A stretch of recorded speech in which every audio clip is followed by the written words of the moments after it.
Well, good evening. Hello, y'all on YouTube. This is Rob from Rob's Nerdy Knives. Welcome to the live stream. Appreciate y'all being here this evening.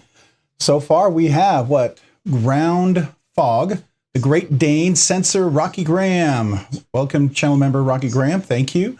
NFK20, appreciate you being here. Broke Ass Knives, welcome. Chicago 23, hey y'all, how you doing? I like the dodo bird, by the way, Broke Ass Knives. NFK, feeling a little, feeling sick if lonely. Oh man, I hope you get to feeling better. All right, rest up and just kind of chill tonight.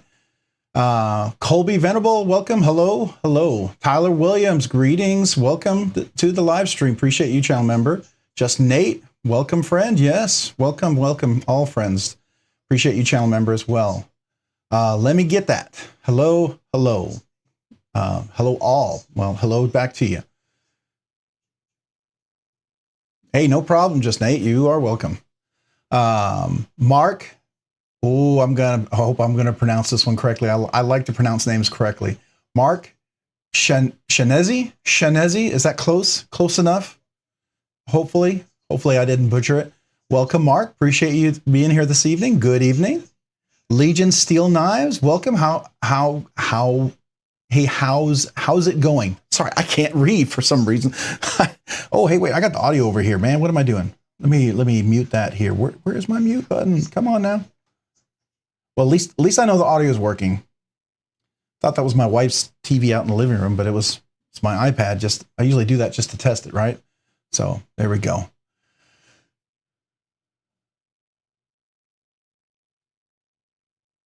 All right, so yeah. Tonight, Rocky, Censor, Great Dane. Let's see here. Who else do we got here? Pronounced Shanezi. Shanezi. Is that better? Shanezi. Is the accent, is emphasis on the first part or the second part? So I'm assuming it's on the first. So Shanezi. Hopefully that's close enough, right? At least I'm not butchering it, I hope. I hope I'm not butchering it. That's my only hope. I don't like butchering names like that. So if I'm not butchering it, to me, that's a win, right? So all right, so tonight, just a couple of some eye candy that we can all look at and appreciate. Nothing really new here, except for maybe one thing, maybe two. The other one I didn't bring out, and I should bring out, is, do we have a little room for it? Yeah, we do. We'll put it right here. This was a Kershaw one. I'll tell you where I found that one. I was actually at Buc-ee's. We're coming back from band competition for my son, and we were at the Buc-ee's up in Dallas, and sure enough, they had this. And when I first looked at it, I thought for a second, just for a second, I thought it was the titanium one. Like somehow they got a hold of it. So I got all excited, and then I realized it was the aluminum one. But still a great knife. If you're not familiar with the Kershaw Iridium, one of those budget knives that I'm absolutely pleasantly surprised. We'll talk about that in a little bit. But another wonderful, it should really go up here with all the Axis guys up here, the variants of an Axis lock, right? I do have one other one, and it's not out because I'm probably going to be shipping it back. So we'll talk about that a little bit later too. It's unfortunate. I do have it here. I didn't box it up yet, so I can take it out. We can take a look at it. It's a beautiful knife, by the way. And if you all know what I'm talking about, I'll show you here in just one second as I pull it out. Because all I did was an unboxing, and I've not done anything else with it. Haven't used it. I'm just showing you for the sake of showing you. We're not going to do any sort of hard use on it.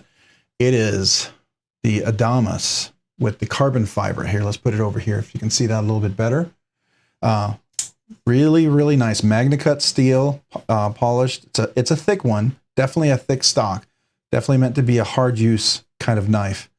Very comfortable, contoured. I love the carbon fiber. It is really gorgeous. And I like the fact that they gold anodized that. But this one is going back because it has something I've never experienced in the 50 Benchmades I've ever owned in my life. I have what I would call Axis lock blade rock. I don't know what you call it. So we're the Axis lock here. This is the Axis lock that moves across. I don't know if you can see that. Let's see if we can get a good view in here. That engages the back of the blade right there. Okay. So let's get there. So that's where the blade is. So when you see it come up like this, that locks over like that, and it's all the way forward. And so typically, kind of like a tang on a frame lock, you'll see that it's a little angled right there. So you have it where it comes in and it has, you know, an area to move across, and over time when it'll wear, it it can travel over years, you know, lots of wear, and that's why they have these inserts. So you could theoretically replace them at some point, right? But this lock bar on the Axis lock bar is all the way in, but there's room in there. There's the tolerance. It's the first time I've ever seen that happen. And for this knife, that's not acceptable. So I reached out to eKnives. They're gonna get a replacement to me. Hopefully they'll still have some in stock when it comes in, but it was very disappointing. I'll just say that. Very cool. All right, let's see. Who else we got here? We got Sensor 226. Cool. Let me get that kazoo for you. Okay. Nougat Knives, welcome. Appreciate you. Channel member Nougat Knives, appreciate you being here this evening. Thank you for joining.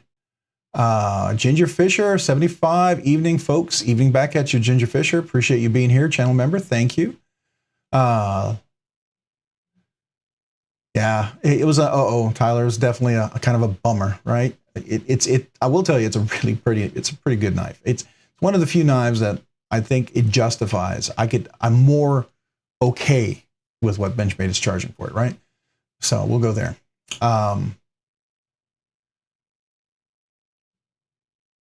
NFK, sick of being sad. Well, you know,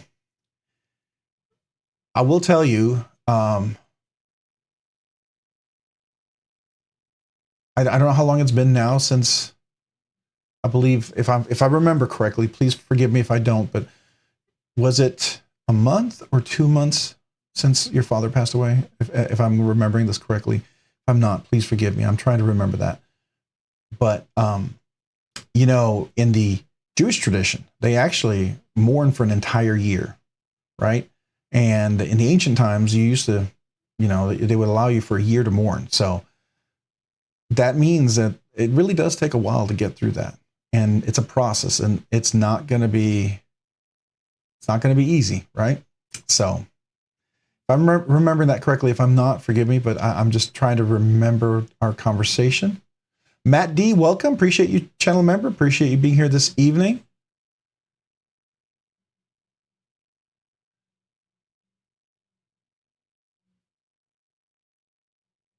Yeah, well, how you could possibly fix that. So I was thinking of the physics of it, and I was looking at it, and I've taken a lot of Axis knives apart, and what I'm looking at on the inside of if you look at the inside, the way it's cut out, I don't see how I can adjust. I would have to be able to adjust the pivot to slide it up. I would have to be able to adjust the access bar itself to go down, or make the access bar thicker. I don't really see anywhere else there's tolerances for adjustments on this type of scale setup. So this is not one of those where like you can grind down, like on a frame lock, you can grind that maybe possibly, or you could even, you know, make that a little sharper so it can catch better on the tang, because sometimes if it's slippery or whatever. I'm not exactly sure. If you have an idea, I would be curious, but thinking about the physics, I wasn't really sure there was a really easy way to adjust that. And it's just starting to break in too. That's the other thing. It was just kind of starting to break in. It was a little stiff at first, but it's breaking in pretty nicely. I hadn't even taken it apart yet, so it is a very nice knife. But I'd be curious what your idea is.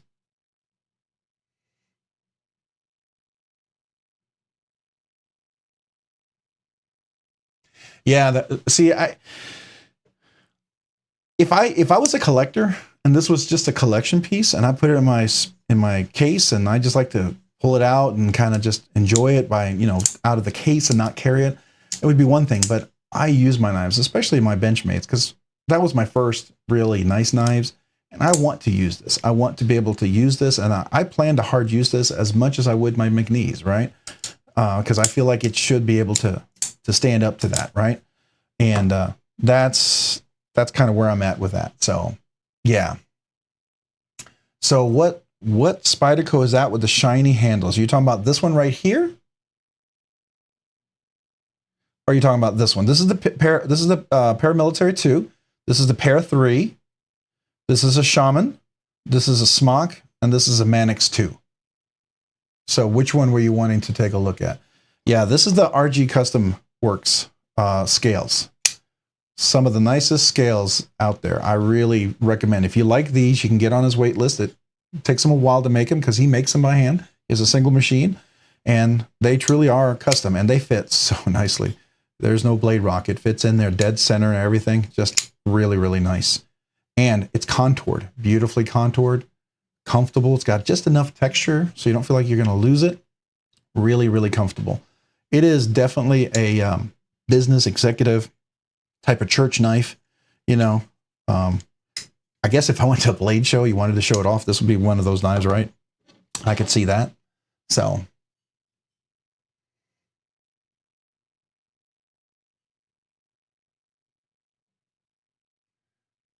this one right here is the shaman or shaman. If I was pronounced correctly, it'd be shaman. But if I use the Nick Shabazz metal complex, I call it shaman. And you know what? I call it shaman. So, but that's the shaman. These are the RG. These are the Ribs Garage Technology scales. These are he actually came out with a new version. The ones he sells now are lighter. They're more milled out in the back. These were heavier. So I got a really good deal on them when he was selling these. They were on clearance. The newer ones are definitely a lot lighter. So this is a heavy knife. Don't get me wrong. And the newer one is significantly less weight. I suspect, if I recall correctly, it's at least over an ounce of milling that you take out. And these almost feel like they're just solid pieces of titanium in there. But I do like this one a lot. The Shaman is always one of my favorite knives to carry. It's just so solid, such a thick stock. You know what I mean? So that's a fun one.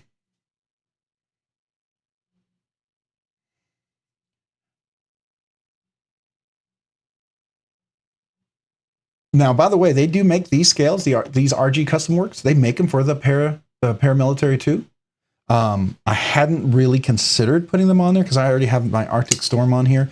This was a anniversary gift for my wife, so it's very special. I don't want to mess with it too much, but maybe someday. But I do like the Arctic Storm. I had Arctic Storm on this one and this one, and I wanted to mix it up a little bit, right?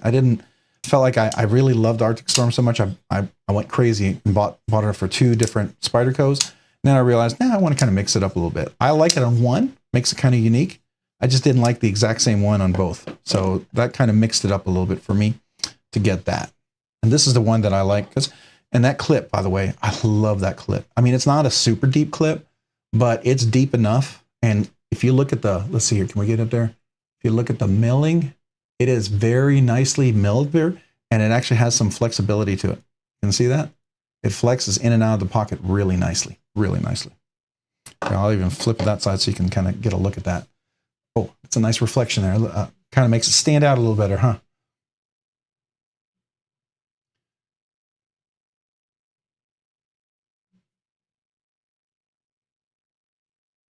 Use some pocket lint and duct tape. That fixes everything. Miss Missy, I hear you. You know, I mean, there is a way to fix it. I mean, if I really was going to keep it, right? And let's say I ran into this situation where these were all sold out. There's no way you could get this replaced. And it was like the last one. What would I do? There are some things I could do, right? There's definitely some things you could do. Everything from, I don't know, I guess you could coat the lock bar. Could even look at maybe getting a custom lock bar, like a Titanium one or something like that. Put it in there and see if there's one that's a little thicker. Could maybe engage a little bit better. There are certainly some things to be done, but I just didn't want to do that with something new, right?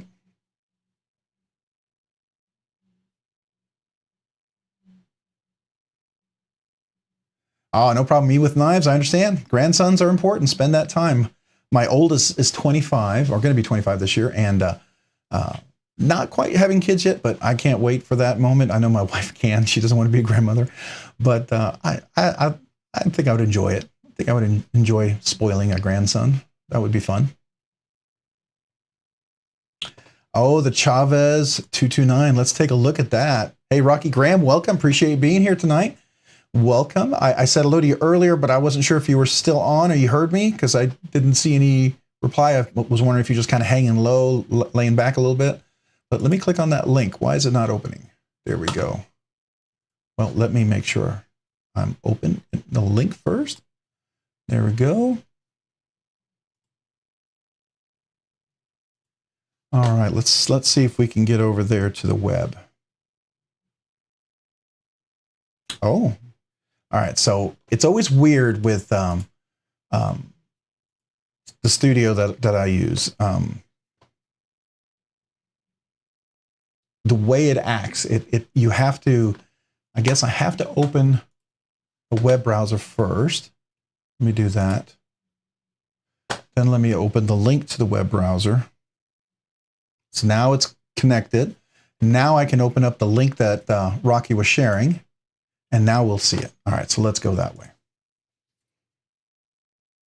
The Chavez 229. Oh, wow. That is a gorgeous, gorgeous Damasteel. Look at that beautiful drop, teardrop. It almost looks like a, I don't know what you call it. I know wasn't there like 7 or 11 different variations of the Damasteel patterns, but I like that. That is really, really nice.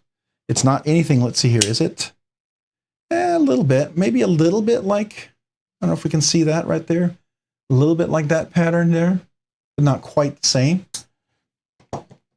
Definitely pretty cool. Oh, a mini smock. Hey, Me with Knives, welcome. Appreciate you being here. How are you doing this evening? Oh, I already said hello to you. I was thinking that was, for some reason, I was thinking Vaping Grandpa because you said grandson. I just assumed that was Vaping Grandpa right away, but there's Vaping Grandpa. So good evening, Vaping Grandpa. Appreciate you being here. Thank you, channel member. Appreciate you joining the live stream tonight. I just assumed grandson, grandpa, you know, I jumped conclusions there. But that is funny. Michael Sawyer just stopping by. This time your NFL gets your focus. I understand. Got some Monday Night Football going on. I hear you. Appreciate you just dropping in. Thank you for joining for even if just for a few minutes. We are just going to be talking probably access lock and things tonight. I kind of thought that would be a fun topic to talk about. One of those classic knives, and especially with since we can talk about the Stitch a little bit and maybe the Benchmade Adamas, especially with the new carbon fiber Magna Cut. So I thought that would be a fun kind of topic to start off with, or wherever the evening takes us, right? Yeah, now Chavez knives are rich. This one especially, because this is Damasteel. I mean, it's already a kind of pricey knife. I mean, the quality on a Chavez is ridiculous. It is. And I will tell you that you won't regret buying it. It is certainly top tier Riot work. So, but you get the Damasteel, that's a whole different thing. Hey, Just Nate, gifted a membership. Hey, awesome. That is awesome. Appreciate that. That was gifted to NFK20. So let me salute that real quick. I want to give a salute out to the gift membership and to the new channel members. So thank you, Just Nate, for the gift. And then to NFK20, who was gifted a membership. I appreciate you being a channel member now. So thank you, sir. Appreciate you. Appreciate you both so much. Man, that's awesome. It really does help do really cool things. And I'm pretty excited about some of the things that we are looking at doing. Oh, something really cool that came in. I mean, we can't start talking about, we're getting close to that 3K thing. You know, I don't want to hype it up just for the sake of hyping up. I hate that kind of false hype, but I have been planning for it because I'm anticipating it. But one of the cool things was in the Apex group pass around, there was one knife. I got a prototype that we were passing around, and sometimes some of these guys, when they give us knives to pass around, we actually get to keep a knife, and then we get to give it as a giveaway. So one of those knives, I had it shipped up, ready to go to the next person, and I was thinking we could unbox this. I can show you this is going to be something that's going to go into the big giveaway, and might push some other giveaways down for, you know, the Monday night, the regular, you know, every other week giveaway. But I thought this would be fun. This is actually pretty nice. I know some people were interested in it, and you will know it as soon as we open it what it is. Kind of cool.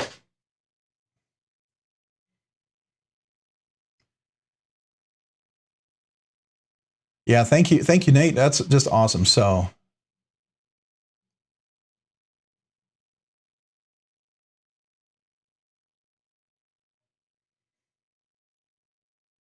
yeah, they don't have a lot of tooling for titanium. You're right. And then especially if they, you know, and then if they get into like a zirconium, or if they get into Damascus, I mean, I know zirconium is way harder from what I understand than titanium. And you could probably tell me, Nuga Knives, that really takes, it either ruins your drill bits more quickly or wears them down, or you have to get more expensive drill bits.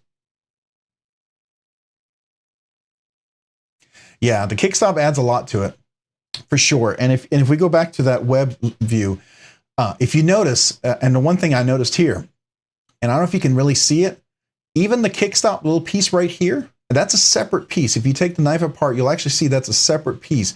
And it actually works in the back of the blade, all right? And there, it actually has phosphor bronze washers on there where the kickstop is in between two pins where it moves around. That is also Damascus steel. You can see that there's a little pattern on there. So both of those pieces are, that means they had to mill that perfect little piece just right to work with that one. That's, you know, that's some precision milling there, I think. That's kind of cool. Oh, you ordered some of the original goat brass scales from your 80/20. I saw that they were on sale. Yeah, did you get some of those? That they look pretty sweet. I bet they're gonna have some weight to them. I don't know how much milling there is on those. I was kind of curious about that. You know, if they were super milled out or if how they were. Hey, Dwayne Letterman, welcome. Appreciate it. Hey, Neil McKenzie, both of you guys, welcome. Appreciate you joining the live stream. Thanks for joining this evening. Did I miss anybody? I think I said hello to Vaping Grandpa. Did I say hello? I said hello to Neil. Yeah. Did I miss anybody? No, I think I got everybody. Nope. Legion Steel Knives. I think I said hello to you. You were here earlier. Please tell me I can, at least I haven't lost my memory. Yeah, you were here. I said to you earlier. Okay. You know, you never know. It's one of those Mondays with working. My coworker was out today, so I had to cover for my entire area. And it's a payroll, you know, post payroll, so we had to do that. So Zerk is actually softer than Ti until you black oxide it. Okay, then black oxide layer is crazy hard and wear resistant. It's very odd material, but very gummy machining it. Gummy. Oh, that's interesting. I would not have expected that. That's kind of a unusual. Maybe caked up or something, but not gummy. Well, I guess you probably are, to keep it cool, you're probably gonna have to run oil or water over it, I'm sure. So yeah, I could see it getting gummy. Probably has the consistency of cornstarch, maybe. Maybe that's why it makes it gummy. Byron Kennedy, welcome. Appreciate you being here. Thanks for joining the live stream, man. Appreciate you joining this evening. Yeah, we're just talking knives tonight. We're you know, the topic tonight, if you're interested, is pretty much the axis of evil. I just thought that was kind of stupid, but funny, or more the able or crossbar, whatever you want to call it, right? So I mean, there's different names out there. Some people have proprietary names. It's really the same type of lock. Ram lock would be a variant of it. That one's so different that they actually have a patent on that one, but still very much one of those variants that are out there. I think it's kind of cool. Chef Rocky, welcome. Appreciate you being here. Yeah, I'd love to you and your family too as well, man. Appreciate you joining the live stream. Thanks so much. Awesome for you guys, for you to be here this evening. You've been into small EDC fixies. Yeah, I can see that. I enjoy my Dread Eye from Tactile Knife Company.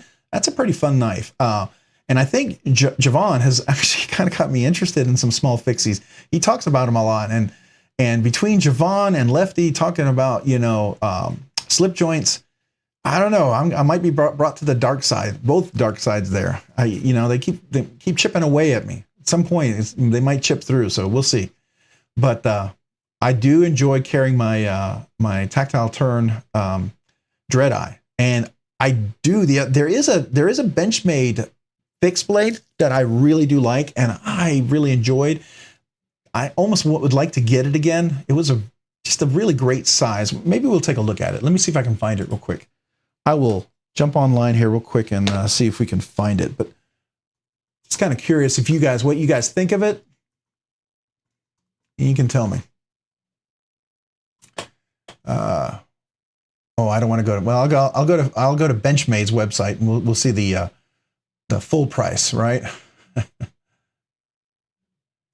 There we are, fixed blades.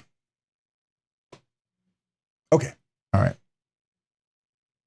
So the one that I was always interested in, it's this one right here, the Benchmade Canyon Hunter. I think it is. Is that it? Yeah, I think it's the Canyon Hunter. But I like the one with the sheath. It was the 20 CV blade steel.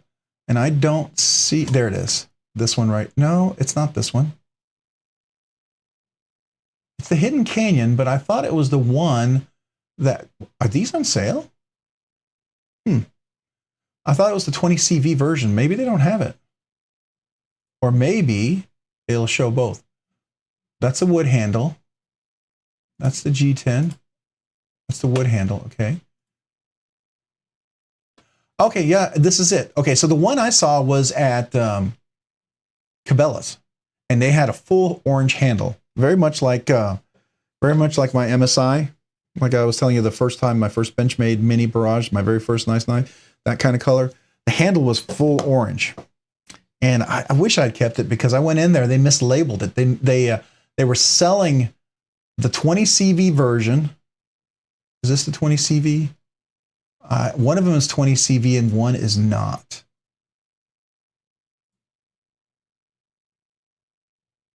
It doesn't say on here. Okay. But they were selling it on sale. It was kind of cool. So, all right. So Rocky Graham, let's take a look.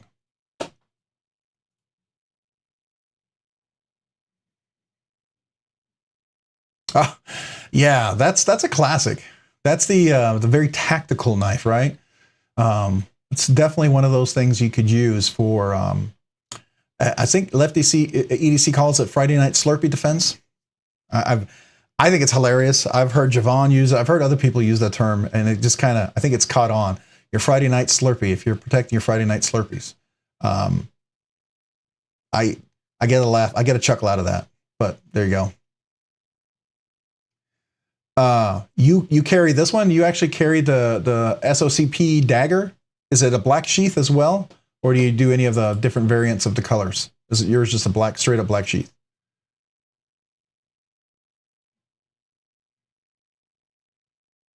That isn't Benchmade's real website. Is that what you're saying? Oh, okay. Well, let's take a look. I don't want to go to. Well, I'm sure Rocky's is. This isn't. Yeah, you're right. I was on the scammer site. Thank you. Appreciate that. Good catch. Good catch there. Man, I hate that how they always try to do that.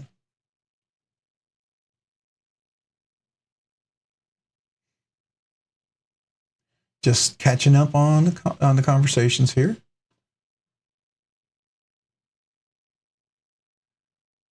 Yeah, so this is what you were talking about.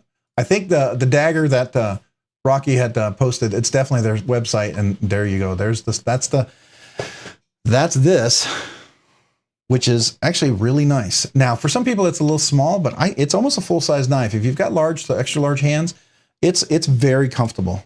You get a really good grip on there, right? Definitely get plenty of room on that. Now, if you've got double X, triple extra large hands, it might be a little tight, but there you go. But the one I wanted to see was the fixed blades. We have a filter here. I guess it would be hunting. It's probably under hunting. It's usually where the fixies are. A lot of them are.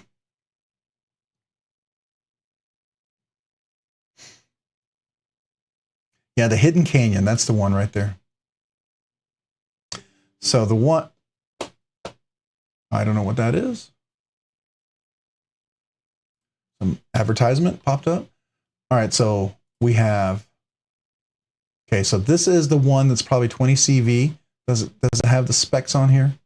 Oh, wait, there we are. Specs over here. I need to move some stuff off my table here because I'm butting up against a bunch of stuff over here, like my tools and my screwdrivers and my drill bits, my bits, all of those things.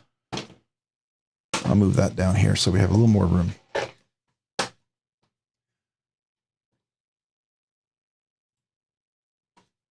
All right, so one of these is a 20 CV, I believe. Rich light, okay. Yeah, oh no, it's S90V, excuse me, S90V. S90V, 5961, yeah, that's okay. And this one, I believe, is going to be, I hope, it's not D2, is it? Anybody remember what that one is? No, it's CPM S30V, which drives me nuts that Benchmade would still sell S30V and at the price that they sell it, right? I mean, I know Spyderco does it, but Spyderco, you know, you still, when you see the S30V, you usually get a pretty decent deal. I think it's get more value. Oh, a hollow grind. Yeah, I bet, you know, Nougat knives, I bet that would be really nice with a hollow grind. I would not disagree with you at all. That would definitely be a candidate for a hollow grind. And you know, I could see myself doing that because that would really, really be sweet. There is plenty of blade stock here for that hollow grind. You know, I think it would be really, really nice. I would not disagree with you on that.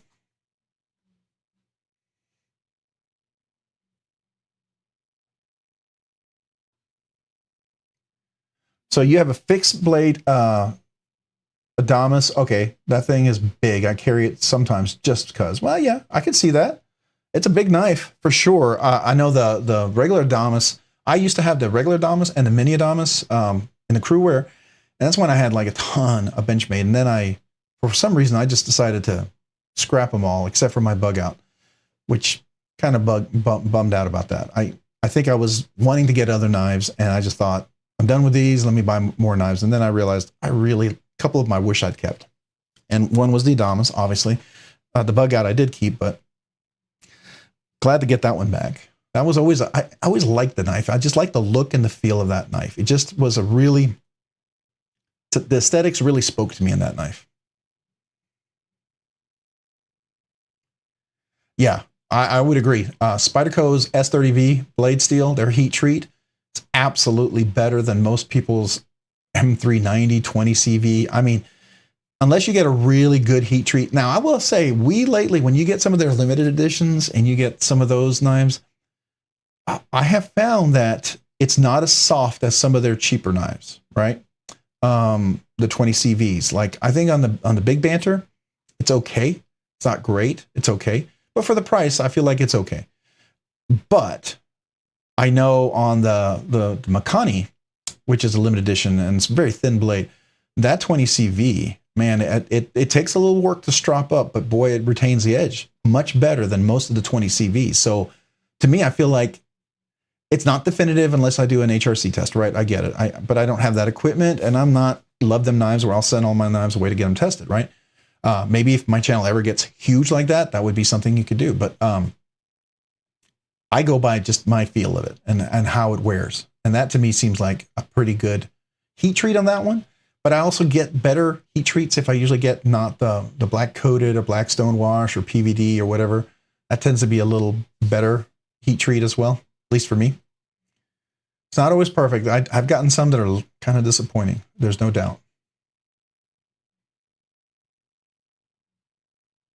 Yeah, it's not. And if you if you can find it in the right place and you have enough points, you can usually get a little discount on it, like I did. I had a bunch of points over at eKnives, so I used that and I got a little discount on there. So it was nice, right? It was definitely not full price, so I will take that. Now I did hear from I did reach out to Benchmade directly and I asked them what is their heat treat, and they say their goal is 60 to 62. So that's a really big range. I would love to have seen 61 to 63. But 60 to 62, I mean, could that mean 59.5 to 61.5? Or 61.4? Probably. Or 61.5? Yeah, 61.5? Yeah. But I don't know. I haven't done anything with this knife because I am going to return it. So I'm not going to strop it. I'm not going to cut anything with it. I'm going to leave it exactly as is, right? Return it in perfect condition. So, so I can get another one that doesn't have that axis lock blade rock, but I'm curious at how well it's going to hold up. I know my McNees, when I got those, I knew they were HRC 62, 63 because man, both of my McNees, the auto and the fixed, the auto and the frame lock, they took forever to strop up, forever. I mean, they were sharp already, but to get that strop really crazy edge, it took forever. So I knew that was some good heat treat on those.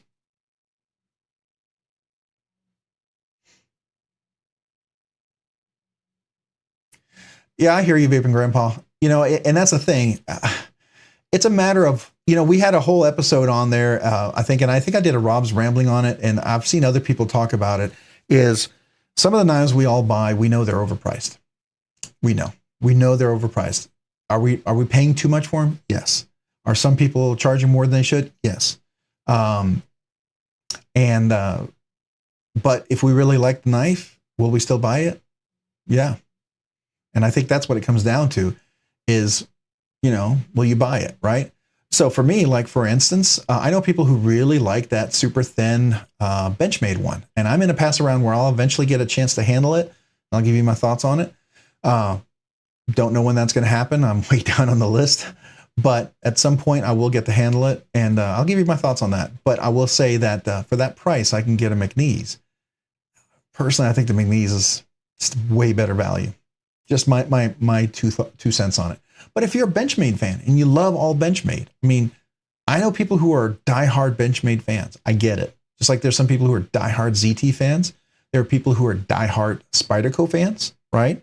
There are people who are diehard Microtech fans, right? There are people who are, I don't know, diehard Enrique Pena, any of his X Series fans. I kind of like them all, right? But there are people who just love the vibe, the feel of that entire design. Yeah, the McNeese is definitely worth getting. I would say, Baby and Grandpa, if you can get a hold of one, I recommend it. Either the auto or the manual. Even if you get the 3-inch, I mean, if you got big hands, definitely get the 3.5. But if you can deal with the smaller one, I mean, I guess it works. I prefer the 3.5 for my large hands. So I'll just say that. Yeah, carbon fiber can be pretty nasty machine. I know when I talk to the guy who does Unlock Composites, some of the stuff that he does, he got a whole new machining system for it, and he does a lot of work, right? So like if you know NAF's knives, on their website for the Lander, they sell a bunch of his scales. And so he does that, and he's actually, I think he was starting to sell some of his scales, I thought, at other places. So I know he's ramping up his production, but he does say that it's a lot of work, and he goes through bits quite a bit. No pun intended. You go through quite a bit of bits. Quite a bit of bits. Yeah, say that 10 times quickly. Yeah, it does make a lot of dust. I have anytime I've seen manufacturing lines that do carbon fiber, that's usually pretty enclosed and encased, and they always have their masks on and their glasses on, because that stuff is, I guess it's, when it gets to that dusty particle, I guess it's almost like fiberglass or something, I'm sure. So for you, Neil McKenzie, it's the Columbia River Knife and Tool M16 line. Okay. You know what? I left it on the website here. Let's take a look at that. I'm kind of curious about that. KT M16 line knives. Let's look.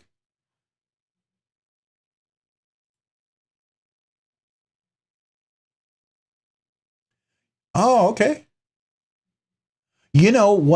Before I got into the Benchmade, I had my Gerber, my Easy Out Gerber that I had since I was 18.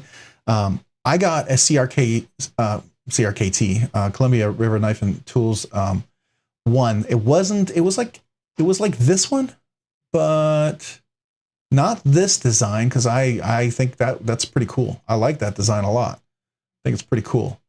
But there was another version that they had that I really dug, and I got into. Boy, that is a lot of variants out there for that M16 line. I see what you're saying.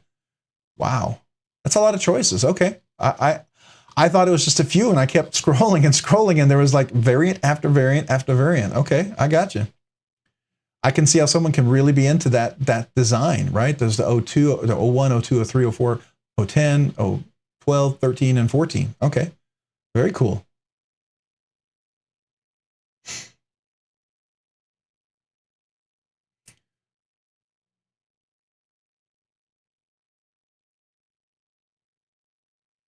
The coolant, when you're talking about the coolant carbon fiber, are you talking about, like, usually you run it over some sort of coolant, that's why a lot of those milling machines, they're all encased. You look at those Swiss milling machines, because I worked at a couple of companies that they had millions and millions of dollars in machining. They would make stints and body parts and heart valves and all sorts of stuff, and real high precision stuff. And they were all super encased, and that's a whole different, that's a whole different kind of thing, right? I think those machines back then, they used to cost 60 to 100,000. I'm sure they're way more now, but they're not cheap. Oh, famous like the Kershaw onion. I hear you. Yeah, that's cool. That's kind of like the also the Kershaw, what is it, the auto version, right? There's a 13, the 14, whatever the different versions they have. This is my first Kershaw, by the way, if you didn't notice. And let me switch over there. Oops, trying to get to the site here. But this is the Kershaw Iridium. And I know that they had dropped a titanium limited edition. Man, had I known it was this good, I really wish I'd gotten that. But this is aluminum scales with steel liners, steel clip, aluminum back spacer. This is D2 steel, so I mean it's not the best steel, it's not the worst steel, but it's at least it's not 8MORV, whatever that other really way lower brand steel is. But and it is not made like the other really budget Kershaws. I mean, it is $65, but the action on this, I don't know, do they call this a crossbar lock? I believe they call it a crossbar lock, right? You have Hogue calls it an able lock, and Benchmade calls it an axis lock. I think they call it the crossbar lock. I don't know. You guys can correct me. But I got to tell you, the action on this, if you look at this, it is just really smooth. And there is no blade rock, and it goes in really solidly. I mean, it's surprisingly really nice. And I got this because, you know, I wanted to have another knife for a giveaway. So this will eventually become a giveaway knife, right? So just to let you know, this is what the kind of stuff I like to find for giveaways. I want to make sure it's something really cool people might like and enjoy, because I would like and enjoy this very much. So I thought you guys might like and enjoy this. So there you go. That's what that is. That's the Kershaw Iridium. And if they come out with that titanium version again, that limited edition, if they do another variant of it, I absolutely want to jump on top of that. That's really cool. Mind Milton, hey, welcome. Appreciate you being here. Did I say hello? I don't think I said hello. I'm sorry. We were just talking away. How are you this evening? Vaping Grandpa, yeah, saying hello to everybody. All right. So you had the launch series. Thank you, Chef Rocky. Yeah, that's the one I was thinking about, because I hear really good things about the new launch series. I mean, they're pretty popular. And I think one of them is a Rick Hinder design, the one that looks like a dagger. Isn't that a launch version? Isn't there an auto version of that? I know there's a kind of a nicer version of the knife, but I thought there was another one of that. But anyways.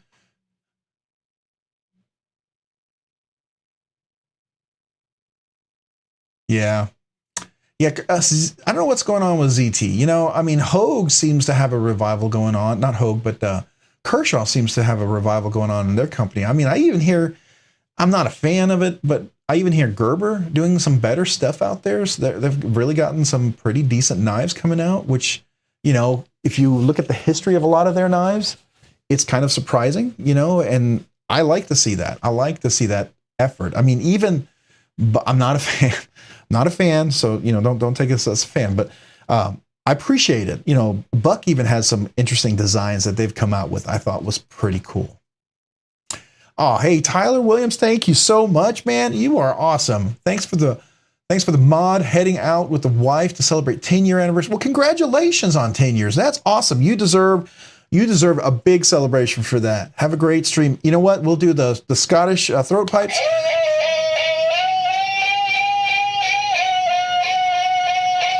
Happy anniversary, and I feel like I've got to sing a little happy anniversary or something here. So I don't know if there's actually a song, but I'm going to give you the anniversary celebration song for you and the thank you. So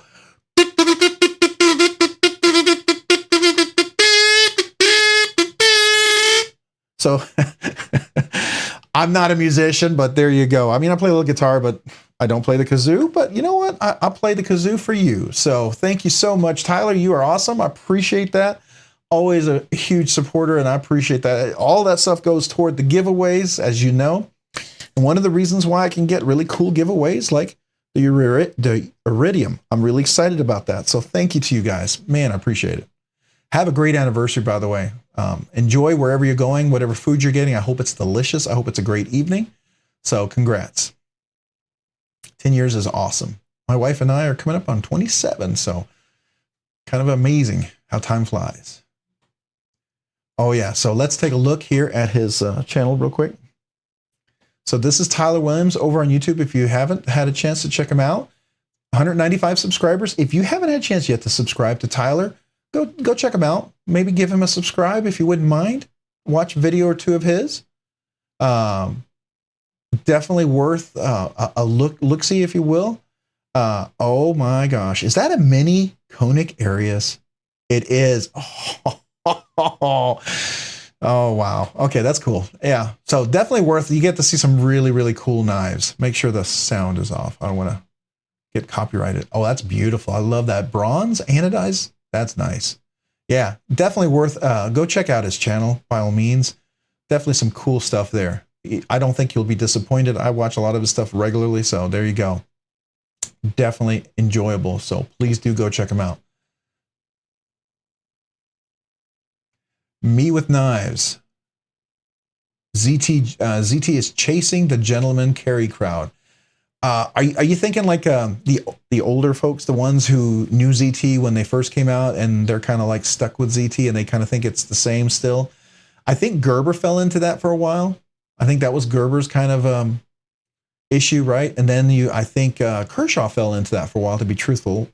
And I think Buck fell into that. But I think a lot of them are realizing if they're going to stay on top of it, they have to innovate and get with some knife designers and take some risks. And you know, you can take risks without taking crazy risks. That's the cool thing. There's some classic designs that you can put your own touches and aesthetics on, and I think it's very appealing if you're willing to try it, right? Yeah, Tyler's latest video. So we'll go take a look here real quick. Devo Buzz unboxing. Oh yeah, I love the Buzz. That is a great one. But I really like this conic mini Arius in bronze, Corda handle. That's cool. I'm gonna have to come back and really enjoy that a little bit later. That's definitely one I haven't seen yet. And oh, there's a Rosie. Look at that, the Rosie, man. Oh, there we got some Chavez and got some 80-20s and we got some Kvist, some Spyderco, definitely, and some Penguin. Definitely some cool stuff to go check out. Definitely go check out his channel. Oh, look at that. I love, you know, that's one of my favorite carbon fibers, that aluminum aluminum carbon fiber, topo, I think they call it topo carbon fiber, aluminum topo carbon fiber is what I've heard it's called. I really like that. I like that one a lot. So there you go.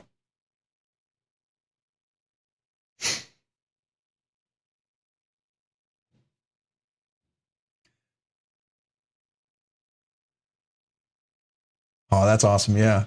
Appreciate you guys all subscribing, by the way. That's really cool.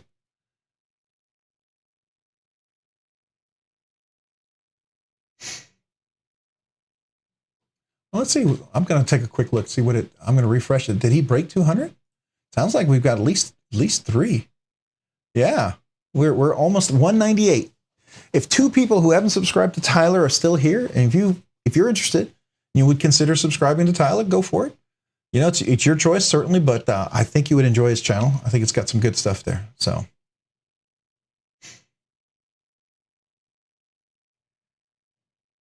hey,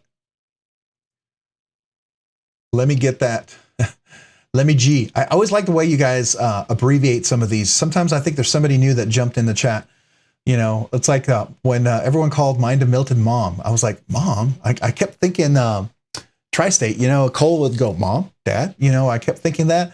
And I totally shot over my head that it was Mind of Milton. And I was like, oh, okay. Now I know, but it was just, you know, it was some of those little nicknames.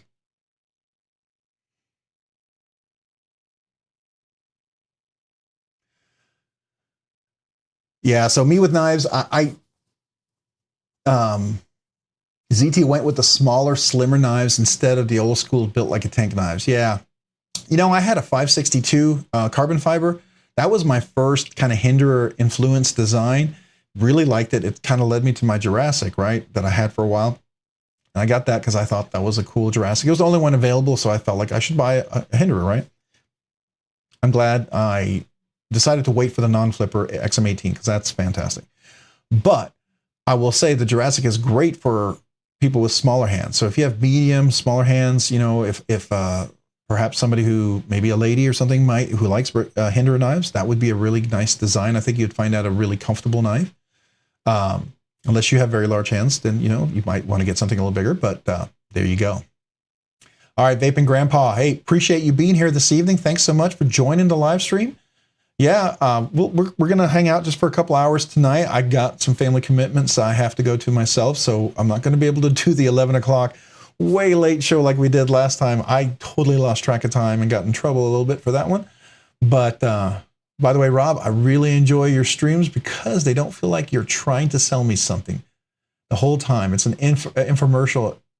And definitely my favorite. Well, I appreciate that, Nuga Knives. Well, you know, here's the thing. I'm not buying. I'm not sponsored, right? And anything I get is usually I'm buying it, and that means I want to look at it, and that means I'm interested in it, right? And in the past round, I've come to the point where I look at the knives that I'm interested in, and I give my fair review on there. And I've always said that I will be honest, for better or for worse. You know, I mean. I may have burned bridges with some manufacturers because of my honest review, but I don't like to. I feel like I want to be honest, you know, and share with you my experience. I do love knives though, and I can usually find something cool in a knife. I can appreciate the design. I can understand what it was intended for, right? Even like the Kershaw, you know, it's like a lot of people are like, oh, it's Kershaw, it's, you know, whatever, cheap knife. You know, I was really surprised by this, and I've enjoyed that. And now my sons actually bought some of the really cheap, you know, assisted Kershaws. And by the way, this is not assisted. If you're familiar, most Kershaw cheap knives are assisted. This is not.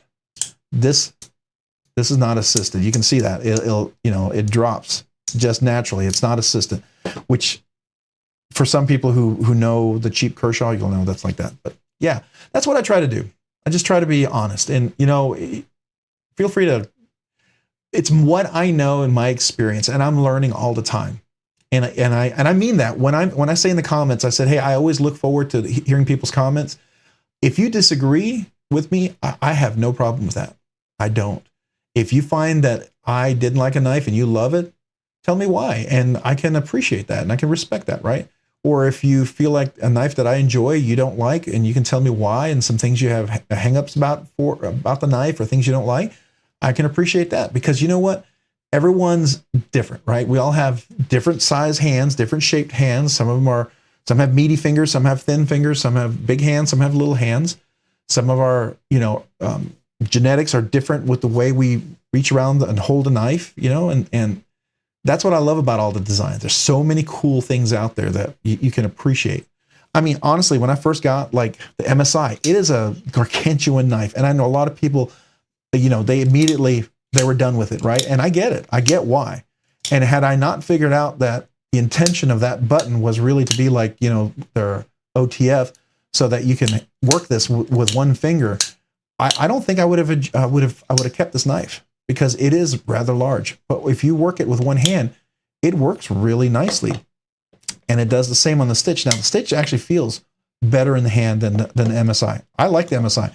But the stitch, it's just a gnarly looking, you know, this is Borka blades. I think it's Borka Marfione kind of a collab here. And they have the custom versions of these, which would be more than all my knives put together, right? But this is just a really cool, gnarly design. Very, very, very useful. It's got a great tip for like getting into mulch, feed, whatever you're doing. And I don't know, this particular ram lock makes a really snappy close sound that I really dig. It's super loud and annoys everybody in the house, but I love it. So let me see if you can all hear this.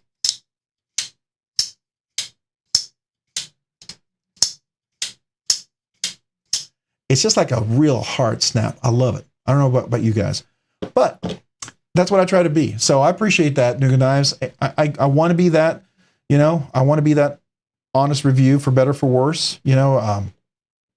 And hey, you know, I didn't like Spyderco years ago. I was not a fan of Spyderco. My son really liked it. He kept talking about it, and so I got one, and I got it, and I figured it out. You know, it's like, oh, I get that ergonomic shape. And then once you feel it and you use it, you realize how well it's made, suddenly it gives you a different perspective of the knife, because the engineering and the design behind it is really genius. And then when you realize how well it works in your hand and how nice it is to use, it makes you appreciate the design. That suddenly you see the design not as just something really weird looking. You see it as very functional, very intentional, and you see it as how it can really work really well in the hand and well for cutting and things. So I had a different perspective on Spyderco's as a result of my experience. Danny Sims let me borrow his fantastic trisec from Serge Knives, Serge Penchenko. I mean, it is it's a big knife, overbuilt knife.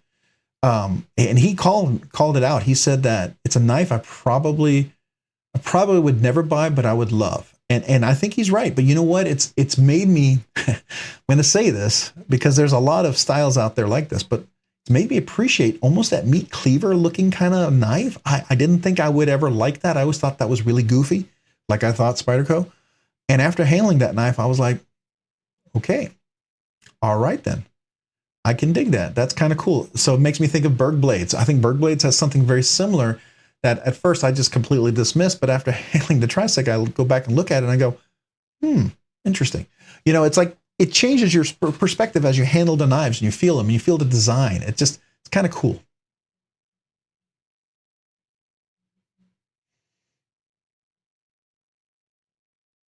I agree with you, Nuga Knives. The budget knives have really stepped it up. They really, really have. And that's cool because that gives you a lot of choices. And what I like to is to see the innovation in the budget realms. You know, some of the new designs that are coming out too. I think that's really awesome. And it doesn't hurt that some of the manufacturing processes are improving so much so that you can really take advantage of that. And then it can become a very cost-effective knife. I think that's really cool.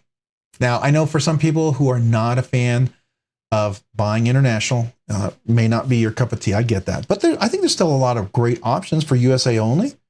You know, I think Benchmade, Hogue, Microtech, Spyderco, there's some really good options out there and more, a lot more than that. But if you're uncomfortable buying something from China or Taiwan or something like that. Yeah, I agree with you, Byron Kennedy. The feel of a knife in hand makes all the difference. That's why I try the heck out to get I can't read for some reason. That's why I try like heck to get one in hand. Friends, temp swaps, brick, mortar before buying. Yeah, it's another reason why I'm definitely going to the next Texas Blade Show for sure. Even if I buy nothing, I want to go up there and meet people, because I've talked to more people now and I feel like I could actually get to meet them face to face. And it would be awesome to meet some of you guys. If any of you guys went to Texas Blade Show, I think that would be really super awesome.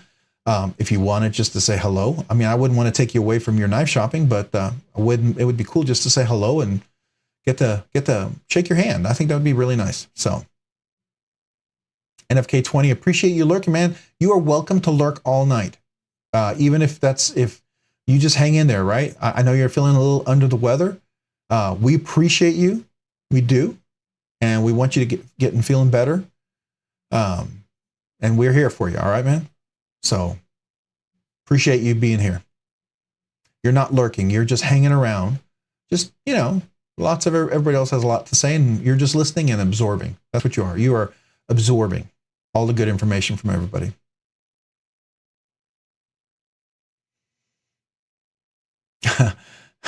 Okay, NC Blade. Let's take a look at that one, Nuga Knives. I gotta take a look. I gotta look at that one. Come on, open up. There we go.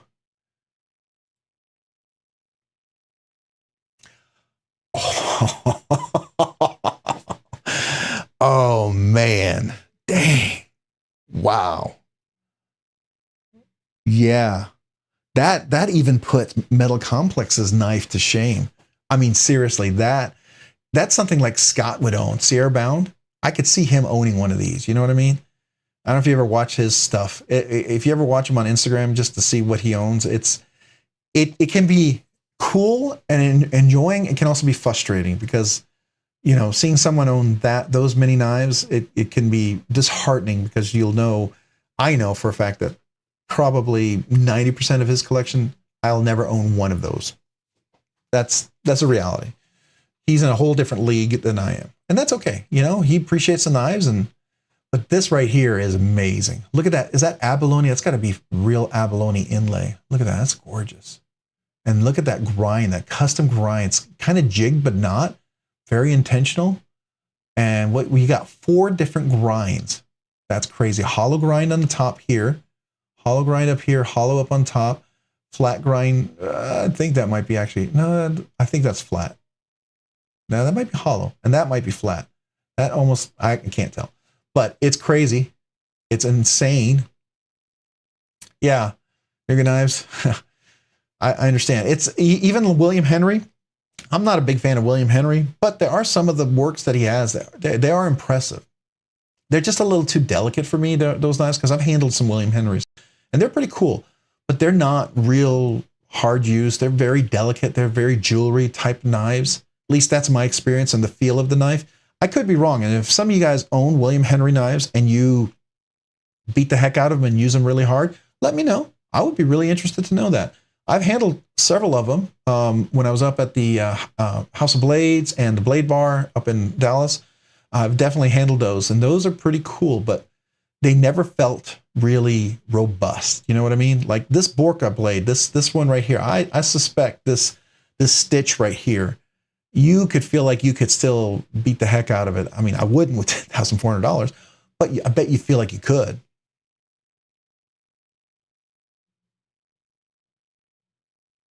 Hey, Just Nate, welcome back. Appreciate you being back. Oh, you'll be in Texas Blade Show. Hope to see you. Absolutely, Legion Steel Knives. I will be there. Absolutely, I will be there. I meant to go last year, and I just didn't go because I was afraid I was going to spend more than I should. And I had just started the channel, and I felt like I was really not. My channel was very, very small, and I just wanted to go look at knives, and so I don't know. It was one of those things that I was more afraid that I was going to spend more money, and I didn't have a reason just to go meet people, and I didn't know as much about knives as I do now. I mean, every year I feel like I learn like 2 to 3 to 4 times as much as I learned the year before. And that has been no different this year. But I think going to a blade show this next year for me is going to be a way better experience just to go and see all the different things. You know, I think I'll appreciate everything way more. I will not go buy things and miss some of those nuances that you only get after a little exposure and experience over time. I don't know. So I'm looking forward to it. I think it's going to be cool. Nothing else would be nice to meet people and just to see some of the awesome new stuff and they feel it, right? Like the one knife that I still would, I had a couple of chances to get a Andrew Demko 8020, but it looks massive and it looks really big. And, you know, I like the Microtech and is it Annex? The Microtech Annex, which was really cool knife, but it was huge. And it was just a little bit too much for what I wanted in a knife. I mean, this is, you know, the MSI is almost that, but it's not, because it's not, I feel like I could really beat this up and I still can get a good grip, and that the lock I can get to really well. The Annex was the DLC and everything. I felt like, I don't know, I felt like I had to be more careful with it. And it was also way more expensive. So I think that is one of those things where I like to be able to, you know, like the stitch. I really, really, really, oh, did I go? Oh, there we go. I really enjoyed this stitch. We looked at that custom one, but this stitch is just, I mean, the G10, I definitely think if I'm going to do more of the MSIs, it definitely has to be G10. I don't think I want to do FRN, right? I really don't want to do that. But I really, really like, I like this huge finger choil. I just feel like this could be really a great, great user. And I bet, you know, Nuga Knives, you were talking about it earlier. I bet this would be a great candidate for a hollow grind too. You know what I mean? Maybe a dual ground hollow grind. Maybe keep that flat on the tip to give some of the strength, but kind of round it up where it hollows down back here. What do you think? I don't know. I think that would be really cool. I don't know so much on this one. It's a thinner blade. I guess I could do a hollow grind, but I don't think I would appreciate it as much as I would I think it would just be really, especially when you look at the customs, right? I mean, come on. That just seems like that would be nice. And I know some people will do all the hollow grind for a reasonable amount. So I should probably look into that.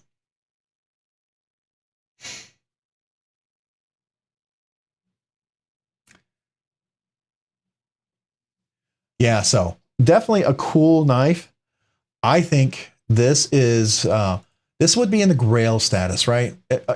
I would call it Dream Grail. So, you know, we all have knives that we hunt, knives that we seek out. Like I saw a drop today at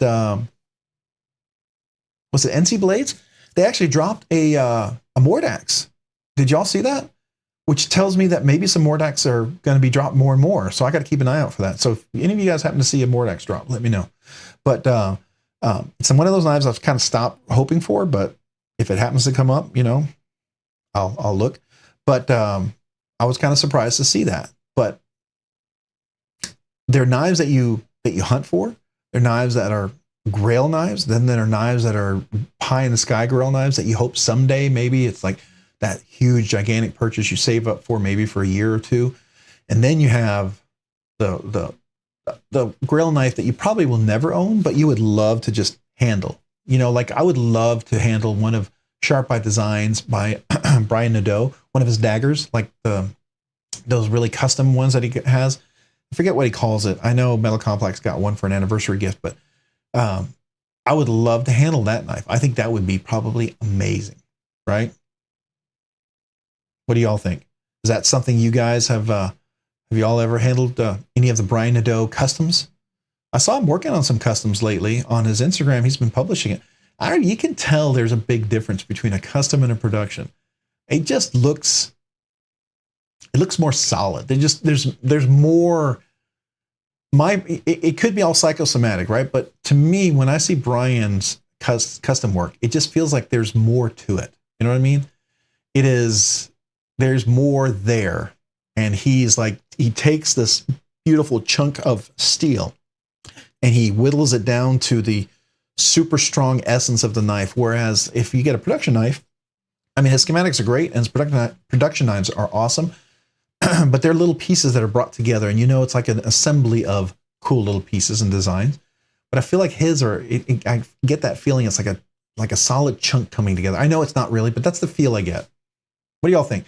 Have I been inhaling too much liquid paper or you know, getting too close to the gas fumes or something? Or does that resonate with anybody? Just kind of curious. What do y'all think? I'm going to grab a drink while you all think.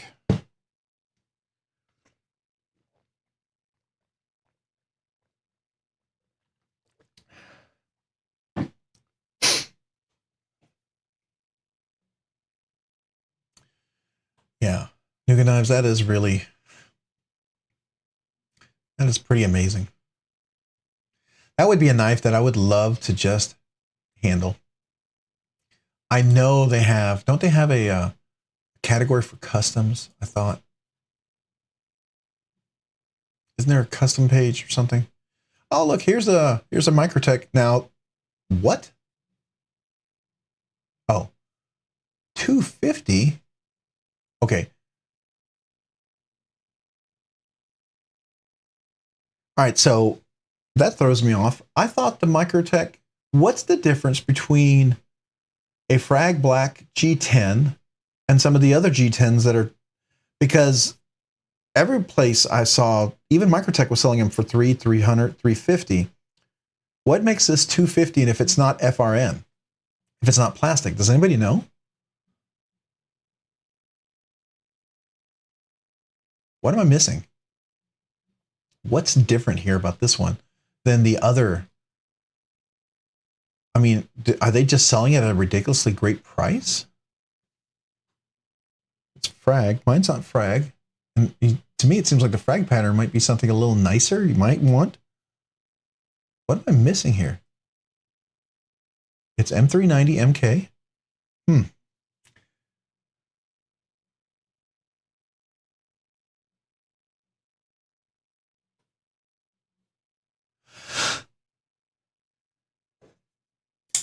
You want me to go ahead and open up that? Oh, let's hear. The FRN's only 180.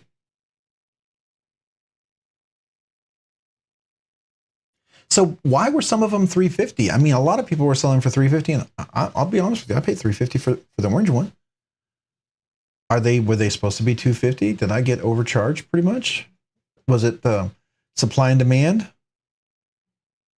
I'm kind of curious because even when I looked at the Microtech site, there were some, I remember when they first dropped, they were 250 for the G10, and then the FRN were 180, but then I saw them for 350. I'm kind of curious, what's the difference? The blade? Yeah, they're both like supposed to be MK 390, but I do know, I can tell you the steel, you know, some of the early versions that people had, they were complaining about the steel, and they were complaining that it was really soft and it rolled and it was really quick to sharpen, you know, like you stropped it, you could sharpen it really fast, but then you'd lose the edge. This took a little work to strop, so I don't know, maybe that's different. I don't know. Yeah. Let me see if the lock. You know, the lock is steel. I have a titanium backspacer. I don't know if that matters. It's definitely a titanium backspacer. I don't know. Is it the same size? I think it's the same size. I'm just kind of curious. That makes me feel like I overpaid or something, right? Yeah, it definitely makes me feel like I overpaid. I don't know. Maybe I did. That's a bummer if I did.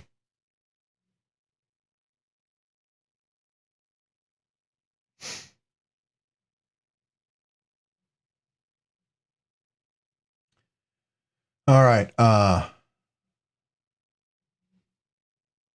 Yeah, I agree with you. Legion steel knives, handmade knives, and custom knives have that extra attention to detail in them. Always feel like an extension of your hand rather than a tool. Yeah, I agree. I can agree with that because I will tell you that my experience with the like, you know, the Trevor Berger, and I have a Trevor Berger, the one that started it, which, if I remember the story correctly, Trevor Berger did this design. Let me go over to the screen here.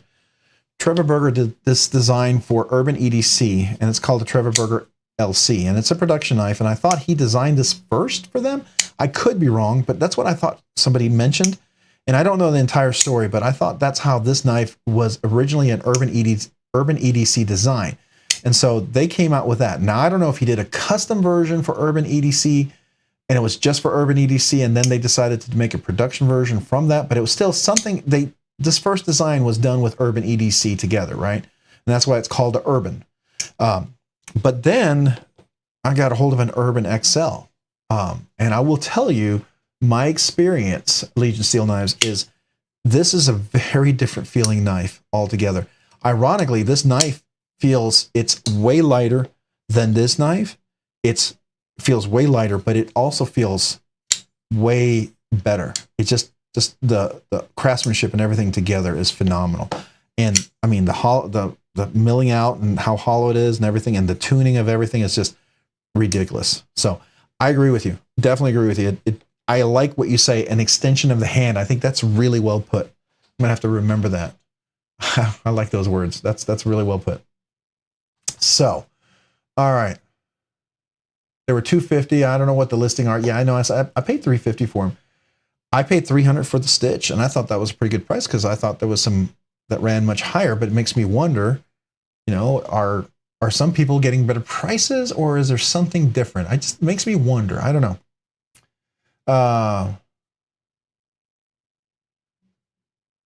BH screw, they were charging more. Yeah, a Knife Center. Yeah. I think I got it at American Blade Works or American Blade Knives or Works, or I think whatever, American Blade Works.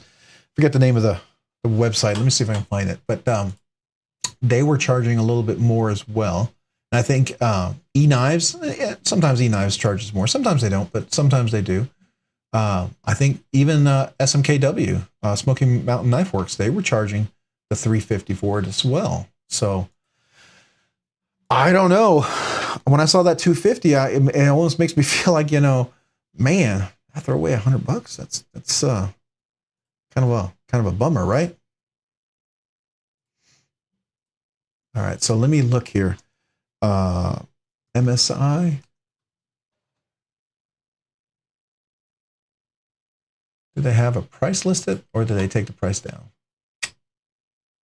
Okay, so on Smoky Mountain Knife Works for the FRN version, they're charging $175, and then here's a G10 frag pattern black, $250. Okay.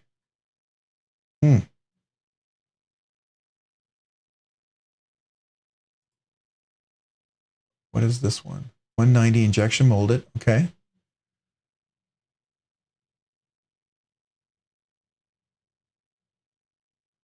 I don't know what's different. I guess I paid too much. Well, bummer. You still want an Open L? Yeah, the Open L is not. I feel like my fixed blade, the one that from my dad that he bought before World War II, it kind of has that material of a Open L. I feel like a really old Open L, but I'm not an Open L fan. It doesn't speak to me. Now, you know what would be really cool if someone actually did could you imagine someone doing a Damasteel Open L with zirconium with the little ring that goes around the wood handle and maybe zirconium or Damascus, and then the wood be made out of like rosewood or some really, crazy exotic wood, and maybe etched and really beautifully, design on there. And yeah, that would be kind of cool. That would be, people would collect that. I don't know if they would ever do it because it'd be so contrary to what Open L does, but I think it would be hilarious. I don't know what you think. All right, so my message thing is not loading over here. All right, there we go. Now it's loading. All right, there we go.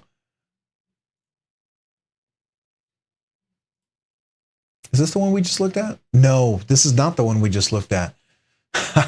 Rocky. Wow. Okay, so that competes with the other one that we were looking at. Is it still up? No, it's not up. So I don't know if you saw the one earlier, Rocky, that the Nougat Knives shared. His was very high polished. It had the Abalonian inlay, and it had like 4 different blade grinds polished with the really beautiful texture in the middle of it. But this has got that wonderful. I mean, look at that. The engraving on this thing is ridiculous. That's amazing. And look at that. That's got to be a Chad Nichols. Is that Chad Nichols Damascus steel? Does it say? Vegas Forge Sand Mine. Okay, so that's a different Vegas Forge Sand Mine. That's another really high-end kind of a Sand Mine, another kind of Damascus steel. Yeah. But it's up there with the Damascus, Chad Nichols and Dama steel. I mean, this is, again, I think Herman Knives does some stuff like this as well in-house as well. It's pretty amazing. Wow. That is simply amazing. So I have to ask, Rocky, when are you getting this one? Have you already bought it? Is it coming in? Or are you saving up for it?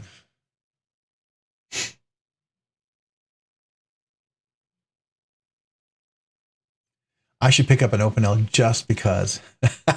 Just Nate. Yeah, there's some knives people own just because, it's worth having. I think I have a little Swiss Army knife just because. That's one of them that I have just because. But Open L probably would be kind of hilarious to have just because. Yeah, Rocky, by the way, when you get that knife, you'll have to send some pictures of it, right? You found the auto stitch and a regrind. Okay, let's take a look at that. Oh, that's with the hollow grind. Oh, that is sweet. Really sweet. And I like that little kind of a pattern on there. I love this pattern, by the way. The pattern on here, I don't know if you saw that. It's kind of a really nice texture to it, milled texture. I really enjoy that a lot. And it works really well in a clip because it doesn't rip up your pants because it slides in and out with that angle. It works really well. Like on my TRM, it has something similar, and I really enjoy that. But I love that. I don't know what you call it, diamond or frag pattern, diamond frag pattern. I don't know what you call it. But that's cool, but I love that hollow grind. That's ridiculous. Oh, man, look at that. That's really, oh, and they even put a little sharpening choil on there, didn't they? Yeah. You see that? So on this one, it doesn't have a sharpening choil right here, right? And that one has a little sharpening choil. Do you see that little sharpening choil right there? That's cool. Okay, if you scroll down, there's another pick, all right? Oh, look at the back. Oh, they anodized the backspacer. It's titanium, so it looks like it's fire anodized. I thought it was bronze here, but that looks like it's fire anodized right there. Okay, now here we go. Maybe I could shrink this a little bit. Make this a little smaller. That's a little too small. Wow. That's really cool.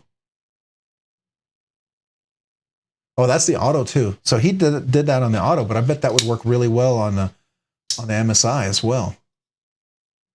Okay, so that's what, yeah, that's. So maybe the auto actually has that little sharpening choil on there. I don't know.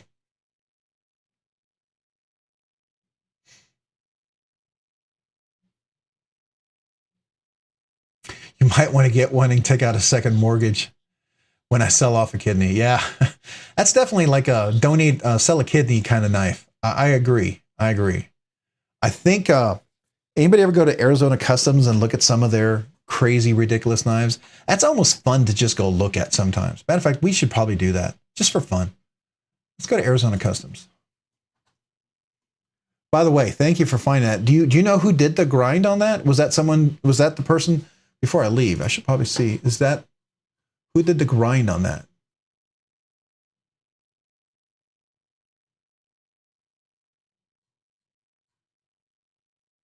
I would love to. Okay, so this is Imager, so it's probably this is where they saved their image. Well, if you happen to find out who did the grind on that, I would be really, really curious. MCS Customs, I think, or someone. Okay, cool. Well, if you let me know, I would really appreciate it. If you happen to have a link or something, kind of curious if it's, not too bad. I'd be interested in trying it because I would love that hollow grind. I think that would look really sick. And I can tell you, Rocky, if it works out really well, because I know you got one of these stitches, and I think I could see I think you would appreciate that too. I'm just guessing, but I think this would be up your alley. You can tell me if I'm wrong, but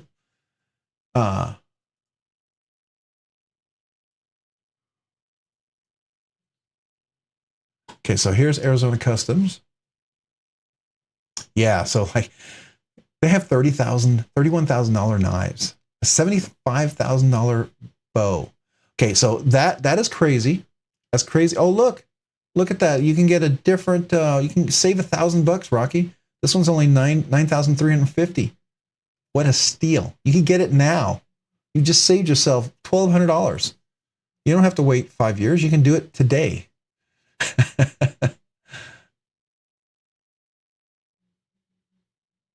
Okay, that's search Buster.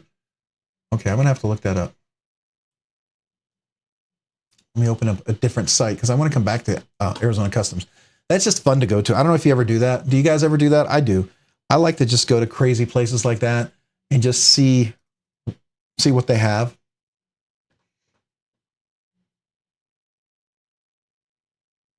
Now, should I look under Arizona Customs for it, or does he have his own website?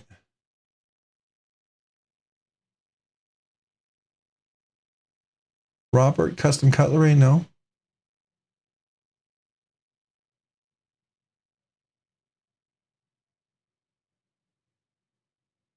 The Rockstead. That's still a very nice knife, Paul.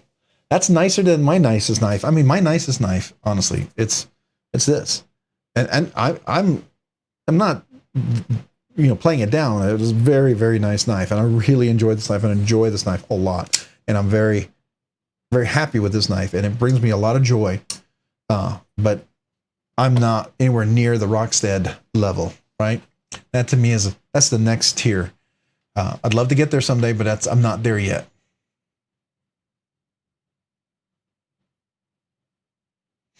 That was COVID money. Oh, okay. I could see that. Yeah, I could see that. Oh, he passed away. So only dealers. Okay, so let's look at the Arizona Customs. Seems to have some of his stuff.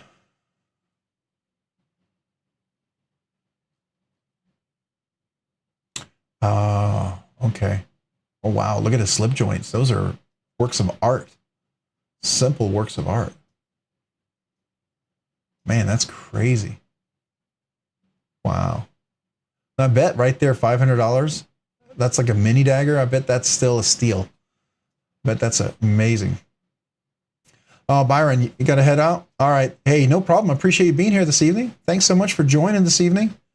Have a great evening, great Monday, and a great week. We'll see you throughout the week, hopefully, and maybe next Monday. There will be a giveaway next week. Should be a nice one, so stop back if you get a chance. I say that to try to lure you shamelessly, yes, but I mean, I'd also love for you to win a knife. You know, I mean, if I'm going to give away, I would love for everybody to have a chance at it. So why not? The Hidalgo 2, is that on here? The Hidalgo 2. I don't see it on here. Okay, so let's go back. So let's look at that. Hidalgo 2, if I can type.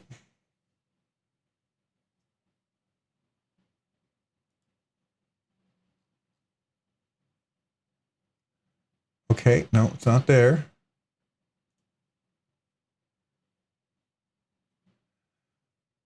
Oh, the Higo 2. Higo 2. I was doing Hidalgo. I don't know what I was doing there. Let's go back and fix that. Higo 2. Okay.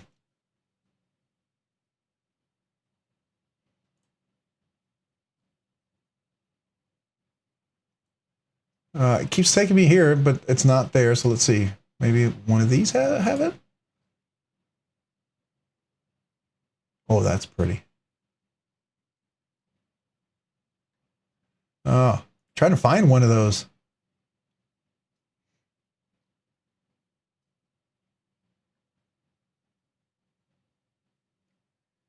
There's a giveaway next week. Yes, there will be a giveaway next Monday for sure. Absolutely. I try to do a giveaway every other Monday, and we did a giveaway last Monday, so we'll do a giveaway next Monday.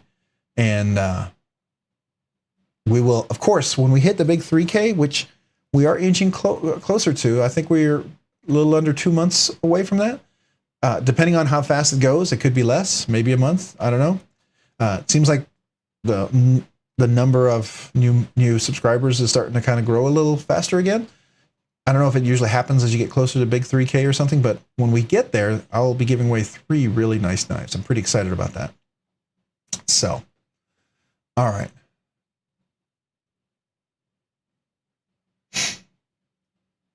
Yeah, the modern slip joints are really, really nice. You know what? You know who else makes a slip joint that I would very much love to check out? And I know Enrique Pena makes some fantastic slip joints, but I got to tell you, his prodigy, Javi Garcia, who actually worked together with him to make this Alacron. Matter of fact, these are for sale, by the way. They just dropped some of these. If you didn't know that, if you like the Alacron, if you like this design, you're wanting to get it because it's not in stores. He has some of these available now. I'll show you on the website. But this is a Javi Garcia and Enrique Pena collab. But Javi Garcia makes some of the most, for me, aesthetically pleasing slip joints, custom slip joints I've ever seen. If I were to buy a custom slip, if I were to buy a slip joint, you know, obviously it'd be Jack Wolf or Notorious EDC, the Kingpin. I think that one's amazing. Those are all really fantastic. But I think a Javi Garcia would be up there because a few of them I've seen. They're just ridiculous. But anyways, hey, Michael Upchurch, welcome. Appreciate you being here in the live stream. Thanks so much for joining. The Rockstead Higo. Oh, Rockstead Higo. Okay, thank you, Censor. I don't know why I was thinking you were talking about the Buster Wrzezinski. Okay, so the Rockstead, make sure I'm spelling this correctly, STEAD, Higo 2. Oh, okay, yeah. Let's go take a look over here. Do we have a Higo showing?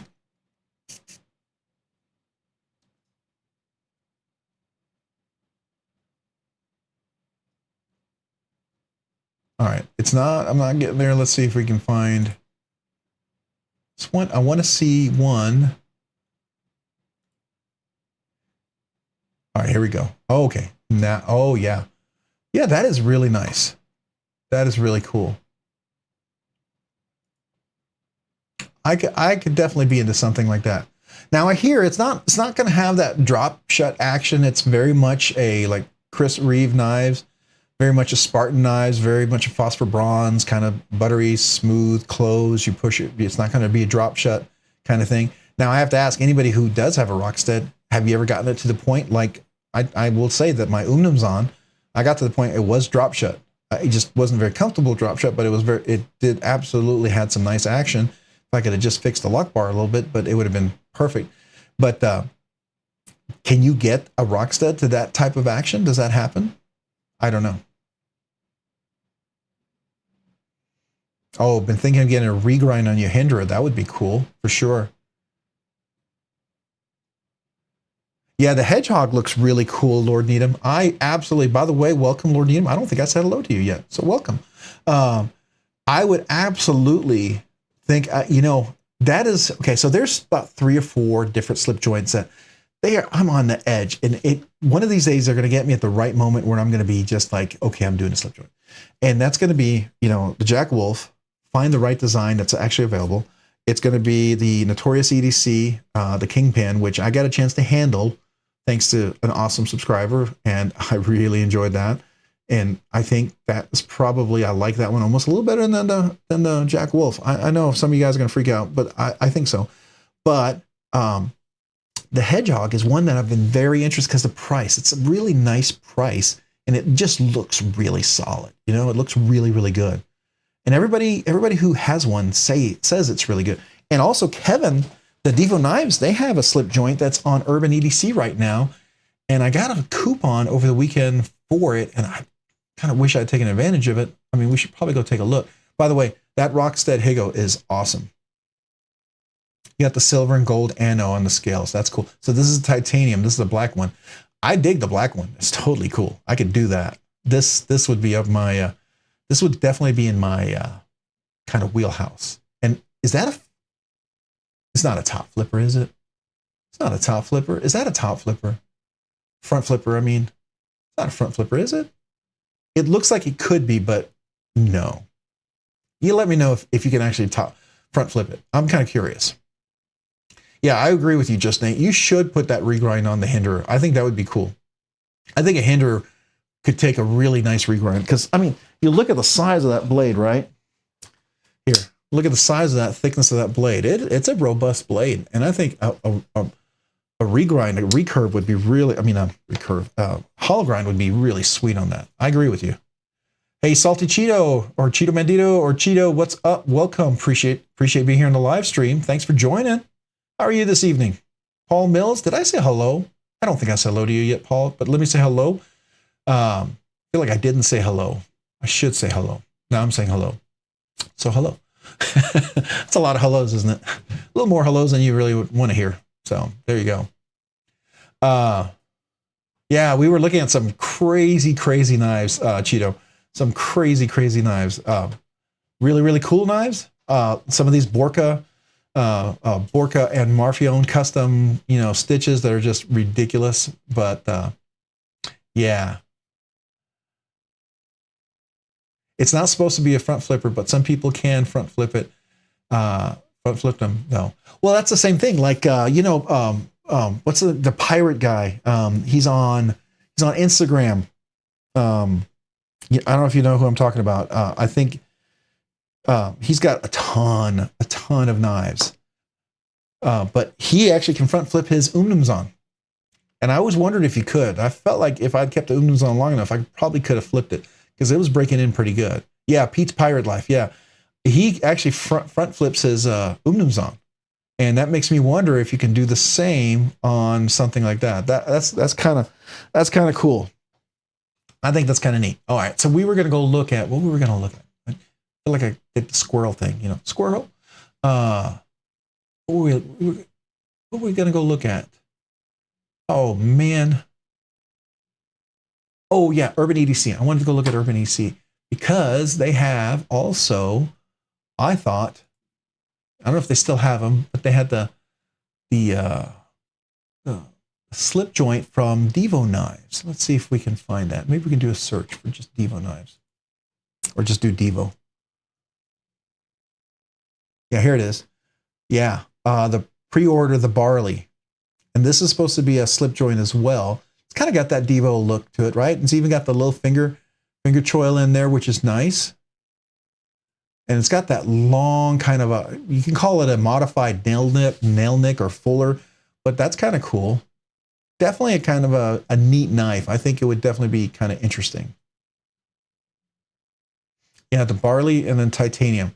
And I think if I were to do it, I wish they did that. Well, the Sagai in black is cool, but I would love the Sagai in just plain tie. That would be cool too. I'm not a big fan of the blue anodized. I know that's Kevin's jam, and I get there's a lot of blue stuff there, and I respect that. I have a lot of things in blue, so I don't hate it. I just it's not my preferred color, right? I like the black or the titanium. That's more my main desire. So this one right here, I think it would be really cool. This black one, I think would be nice. But so just all that to say is with slip joints, I could see myself really getting pulled into something like that, you know? And I always feel like one of these days I'm going to be just weak enough. I'm going to pull the trigger. And next thing you know, see some unboxing of a slip joint and be like something I actually got. And you'd be like, it happened. Yes. But it hasn't happened yet. I get close, but it hasn't happened yet. So we'll see. You can front flip yours on, but my washers are polished up and it's tuned great. Yeah. So, you know, when I had my Unums on, I actually had it with the stone wash finish, and it was a pocket shredder. Ruined 3 really nice pair of jeans. And so then I sent it in when they started offering the glass bead finish on there, and you could send it in for like $35 and they would polish it up for the glass bead. And I did that. And man, it came back fantastic. It was wonderful. But you know what? They tightened it up. I lost my beautiful action, and they brought it back to their traditional, very much stronger, you know, glassy, kind of a smooth kind of feel. And I was a little disappointed with that.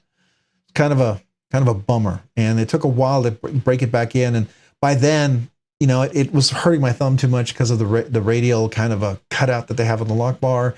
You couldn't tune it. And that particular one I had, it was a really, really, really strong detent. It wasn't, I mean, I think Kevin might have called that one a strong detent. That's how strong of a detent it was. So there you go. Just maybe a little too much, but you know, there you go. But it's one of those knives that if I could do 2 things to it, I think I would have kept it, but oh well.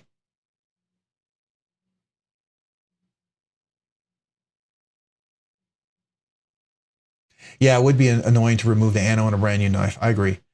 Now, see, this little guy right here, that f5.5 with the Sagai pattern, I can't wait till that comes back. I want that so bad. But that is one of those knives I very much would like, for sure. So, you know, it's always one of those, I go on the waiting list for it. This is the one I have, and it's fantastic. If you haven't had an f5.5 and you hear everybody talking about it, go for it. I was the person who waited forever, and I didn't regret it. I don't think I regret it was I waited so long. And by the way, get this lynch clip for it. That's really cool. I have my lynch clip on that one. That's definitely worth it. It's $36. It's a really nice clip. I like that one a little bit better than the standard clip that they have. It's a little more comfortable, I find, at least in my hand. For me. It may not be for you, but for me it is. But the one that I would be very much interested in would be either the carbon fiber or this one right here, the Sagai pattern. Would love to see that one drop back. But I would take a titanium one. Maybe not that one, the Dama steel. That might be a lot of my range. But that would be cool. That would be cool, but again, out of my range. That would be cool. I could, you know, the blue is nice enough. I could deal with it. You know, it's the same thing with the barley. I could deal with it. It wouldn't be my first choice if I had choices, but if that was it, I'd go for it.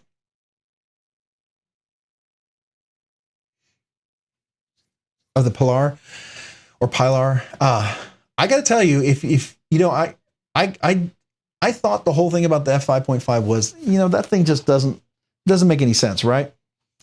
I feel like this whole thing with the little hole, is there really any great action to this? And I thought no. And so then I realized it's titanium liners. It's M390, done really well, and the action on this is ridiculous. And the way this hole and where it's placed, it's like perfect, right? And being that it's a liner lock, it works perfect on your left hand as well. And with that choke up and everything, it's just fits really well in the hand. And I know if you already like your other Polar and stuff like that, I just thought I would never want a knife that had just one deployment method. And boy, I was wrong.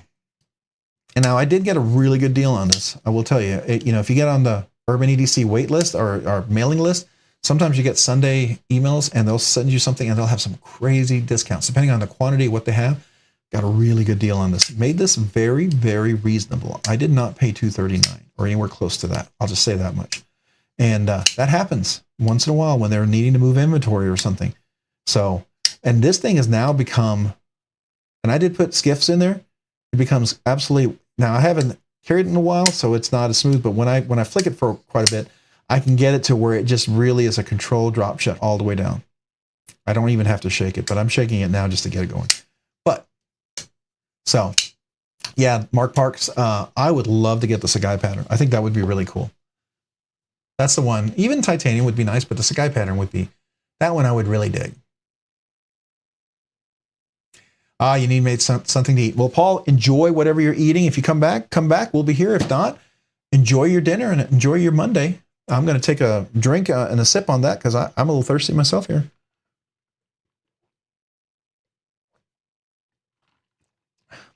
Appreciate you being on the live stream. Always appreciate everyone being here. It's always a lot of fun.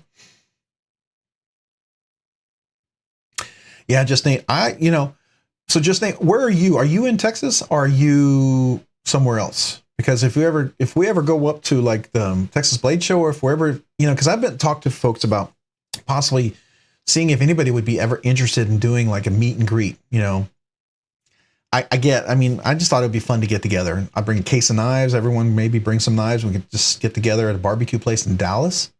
Dallas seems pretty close, and it might be close enough for people in other states. For me, it's a couple-hour drive, and if you're willing to drive a couple hours, it might be a lot of fun.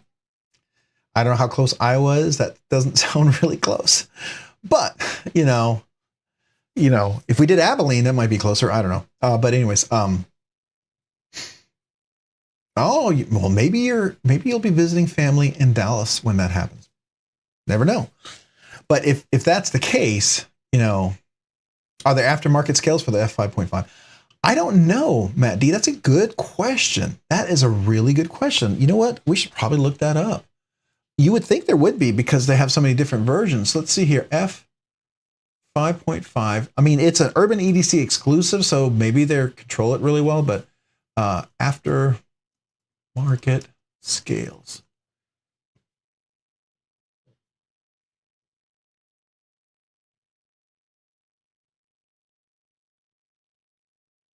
I'm looking to see if anybody does scales for it. Yeah, I don't really see any aftermarket. I mean, I know Urban EDC, they offer a ton of variants on it. And I bet some people will take some of them and they'll customize them. They'll do various things to them. But like if you went to the knife modders, they could probably take your titanium or whatever and really do some crazy stuff. So how about Tennessee? Well, it could be closer. If we look at the Texas map, I mean, I guess we could look at the Texas map here real quick and kind of figure out what would be close, because I'm down central Texas. So you're saying Tennessee, that's kind of far away there. That'd be a good 5 hours for me. Something that might be a little closer, if someone could figure out a great place to meet somewhere between Missouri, Oklahoma, and Arkansas, that'd be kind of central. I don't know if that would reach out to a lot more people or not. I don't know if people are willing to drive that far, but I was just throwing Dallas out there in case somebody was in the Dallas area. But yeah, we can mull over it and kind of think about it. What works really well for the group. What I'll do is I'll put a community post out there with a question, and I'll have a survey about throw some suggestions and then open it up to people, throw other suggestions out there and see what everybody says, because I think it would be fun if people are available for it, and especially it's now cooling off. I mean, I was thinking Dallas because we could go to a barbecue place, and I think a barbecue place would be a safe place to have a case of knives and pull them out and share. Especially in Texas, I don't think anybody would bat their eyes at that. Matter of fact, you might have people that come over and start asking questions about it and be interested in it more so than we maybe even want. Thinking that we're about to do a knife show or something. Oh, Rocky, did you get a mini Arias? Yeah, I know Tyler did. Tyler got a mini Arias. If you go to his YouTube channel, he has a short on the mini Arias. He got his in bronze anodized. I mean, it was really nice. So here's my question to everybody. And I must not know where you get these. I mean, I know with the Roosevelt, it's a lottery. I know the FSD is a lottery. I understand some of these other places where there's key places. Where do you go for the areas? Where's the place to find that? The only other places I ever knew is I saw DLT had some that dropped.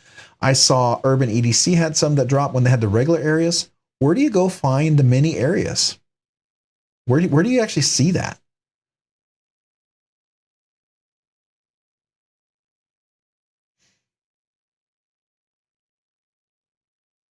Yeah, the mini Arius is definitely going to be someone, if it's a smaller knife, and I don't think it's, I think it's like almost just under 7 inches, if I'm not mistaken. Let me look that up.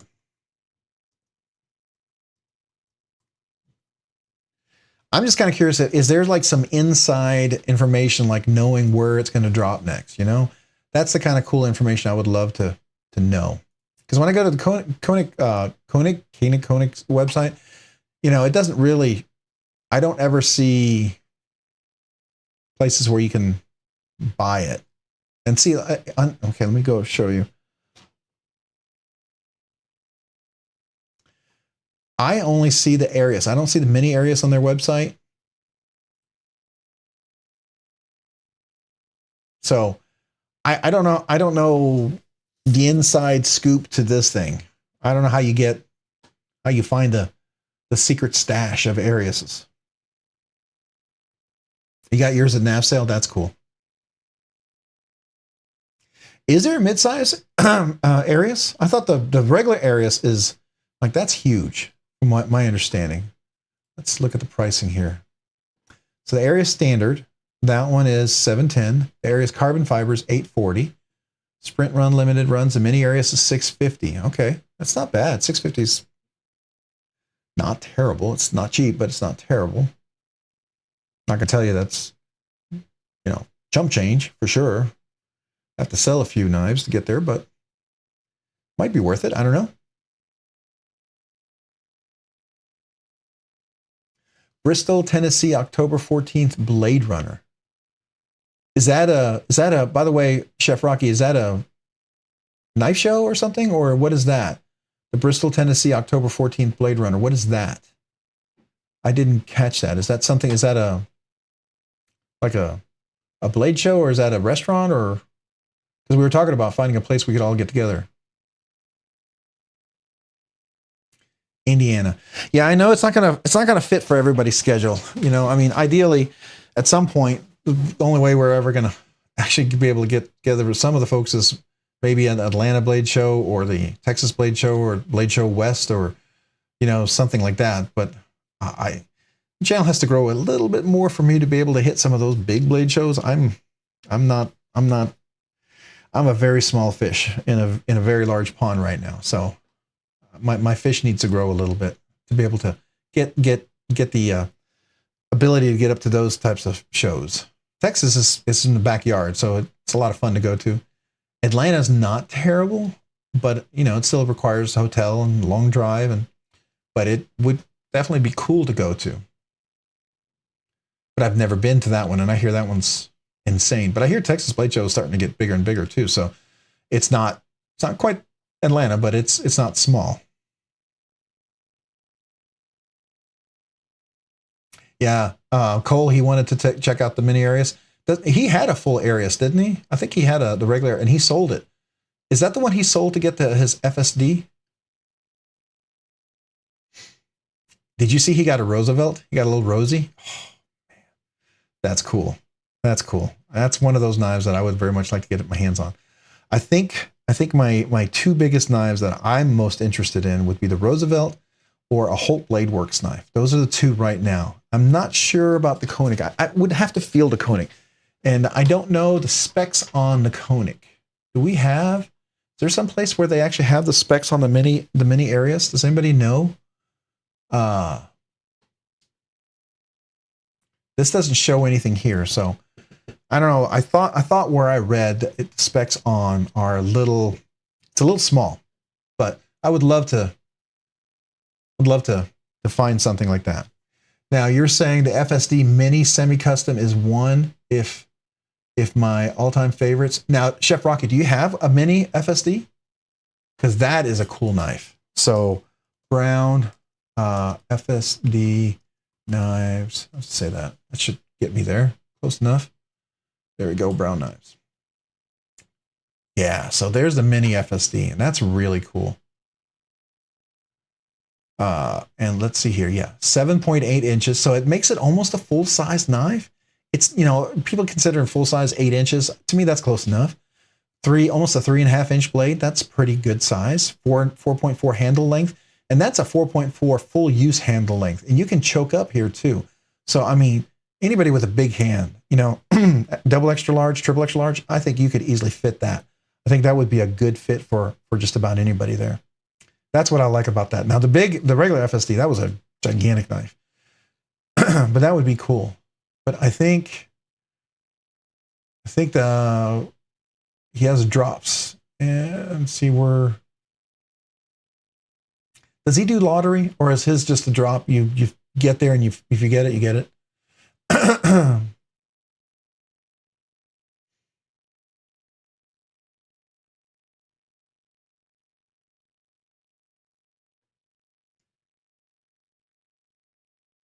Just trying to read what it says here. Yeah, I mean, it feels like this is a huge investment and commitment. If you want to get one of these, you got to be really focused. I knew that was the case for the McNeese. And so I did that.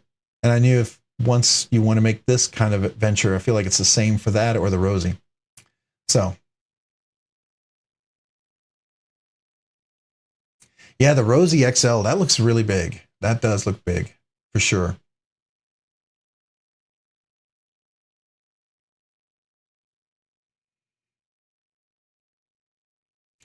Okay, so Legion Steel Knives. So you like the Texas Blade Show. You can definitely socialize. I hear Atlanta is it's really crowded and crazy busy, and people are in there just really shopping, and and you're you won't get to socialize unless you sell out. That's what that's the impression I got. I don't know if that's right.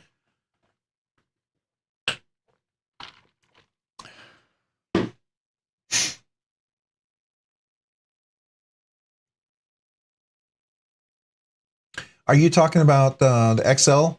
So that XL, are you talking about the XL Rosie? The one that they showed, that was a prototype, and it was unfinished, and it was very much milled with a step pattern milling on there. And my understanding that he's going to put a pivot collar on there, so it's definitely a prototype look. It's not an end product finish. It definitely has some mods to go through. Yeah, so the XL is when I saw between quite a few folks who were talking about it and who were handling it, they all seem to talk about that being the case. So, but again, I've never held a Rosie or anything like that.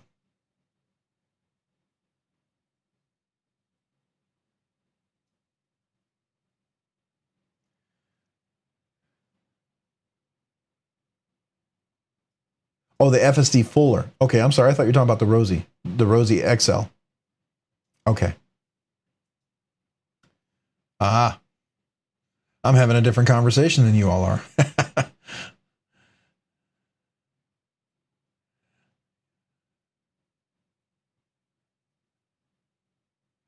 Oh, you give up.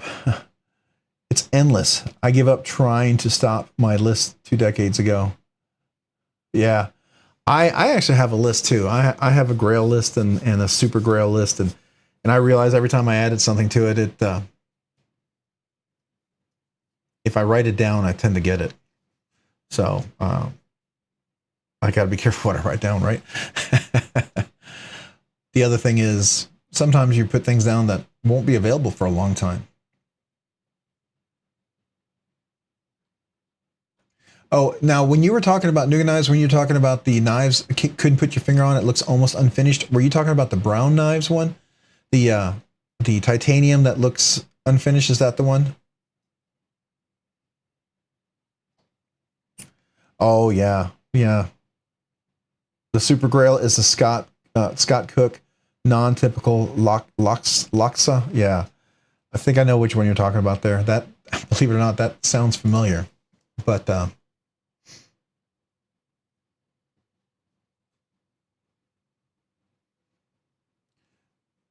something about the fuller. Okay.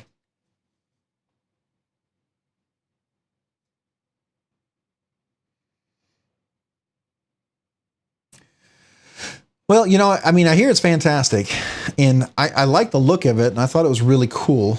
And I can tell you that I enjoy some of those things, but you know, things change as your aesthetics change, right? You know, I think I like the idea of something that has a better fit in my hand, that has a better comfort fit. I'm not all about a knife that it can have the bling and the fit. That's great if it has it together, but if it's more showy and it's not an ergonomically great knife, I don't appreciate or value that as much as I do a knife that's really ergonomically great and has a little bit of show, but the quality is outstanding, right? To me, that is more important. I'm not saying I like ugly knives. I'm just saying the most important thing is, you know, the workmanship, the craftsmanship, the ergonomics, the action, how smooth it is, and the fit, you know, which is the ergos, you know, all that. So, well, you know, and that's the thing, you know, and it's not for everybody, right? Not every knife is for everybody, and that's, you have the absolute right to have your own opinion, right? I mean, how many of us have run into people, and I've run into this, where people are like, all you need is a buck 110. I wondered how long that would happen, and I've run into it where somebody told me all I need is a buck 110. Happened locally here in Waco. Tell me I just need a buck 110. I'm like, okay. They're like, you don't need anything else? I'm like, if that knife makes you happy, then you enjoy it. But I was like, I don't have to agree with him, but you know, I respect that's what is important to him, and that's fine. He can enjoy that, right? So the Rosie and the Arius are both, the ergos are ridiculous. Okay, that's good to know. It's probably not good to know. It's probably dangerous to know, but good to know.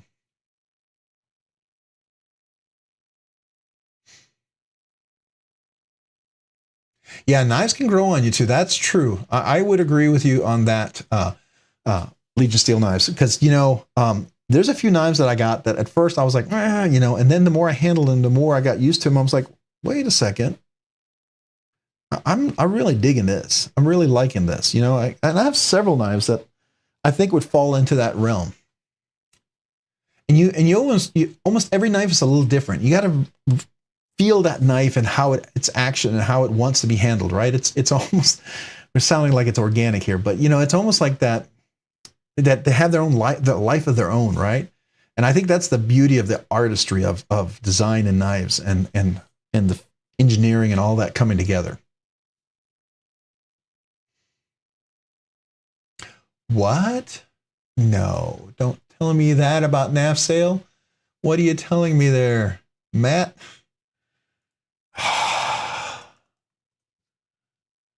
Oh, oh.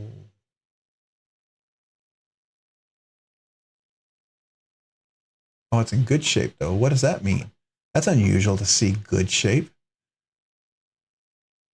Because good shape typically means knife is good condition, original box. Signs of carry, blade use will be apparent, listed as good.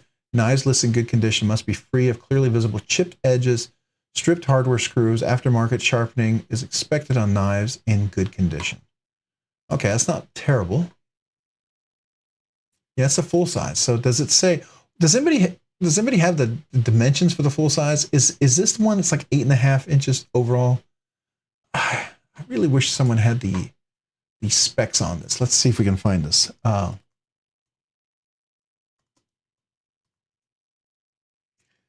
me see. They usually have the specs on here. Yeah, it's 8.5 inches. Close length is 4.875 inches. It's huge. 3.5 inch blade. So it's a 3.5 inch blade. I wonder if that's from here to here. And if it's 5 inches, you're taking a 1/2 inch off, at least from this, from here to here, because you're really only going to be able to use this. So we're looking at probably 4.5 inches from about right here to here, which is pretty reasonable. Seems like a pretty reasonable sized knife.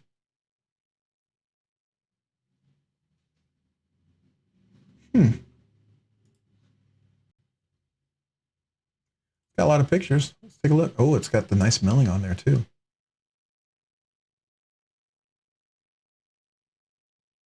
Not bad. Interesting. I don't know. I don't know. Has this guy sold a lot? What's his rating?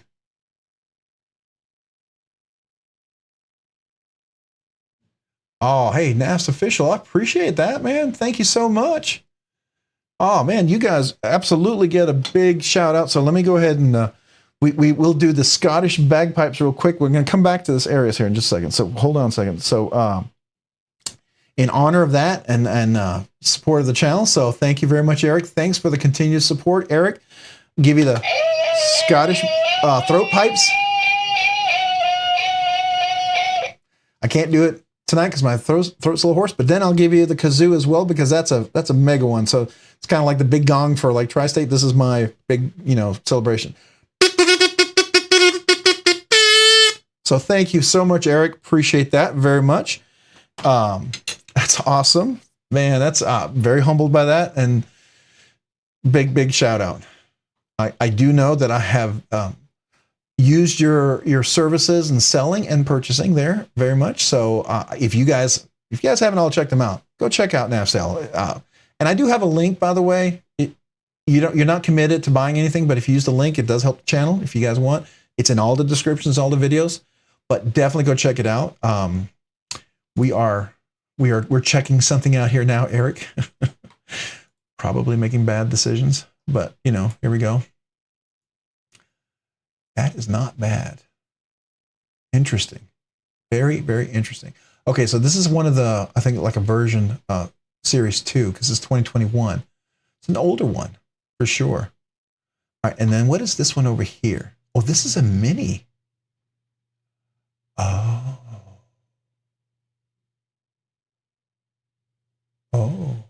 Oh. Okay, let's take a look at that. Now, I really need to know the dimensions of the mini. I gotta know that. I gotta get the actual dimensions. Because I bought a knife that was small before. Yeah, that's what I'm looking at now.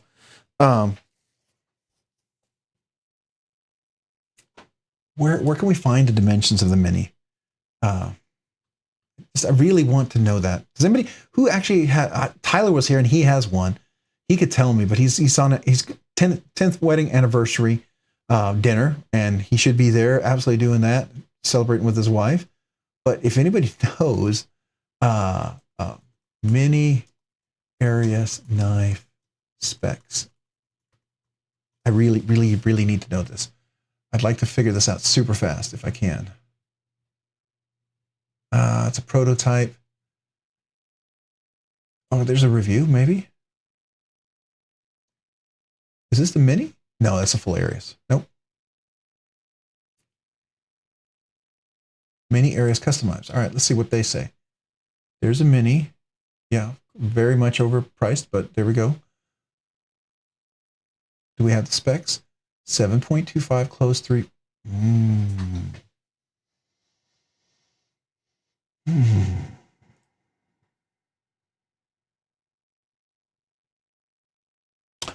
Oh, you're not seeing me. Sorry. I'm looking at this.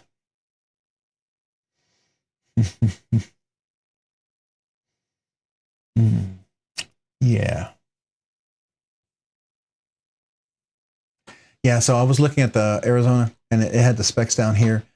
It says closed length is that, overall length is that. They call it the blade length 3, but it probably cutting edge is going to be 2.875 because you take this part off for the cutting edge, right? Typically when they say overall blade length, they count it from the tip of the scale to the tip of the knife. And then when they say cutting edge, it's usually from here to here. And that's how it's pretty standard in the knife community, how we measure it. So, and the reason why you measure it from here to here is because some states, their laws with the 3-inch laws, it's based on this because they feel that you could sharpen the entire blade to this. So eventually this knife could be this long as far as an edge. That's the logic there.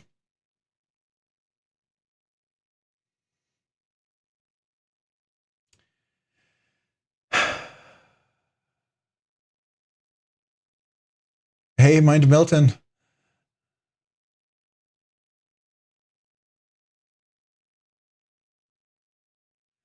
You're up to 8.5 stars. That's awesome.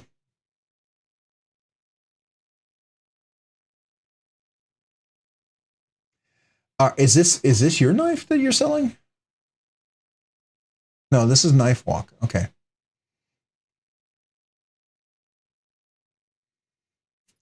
All right. Just booked the show for Blade West. That's cool. If I do something here, I'm gonna have to bring you all over here real quick. I'm exploring here just a second.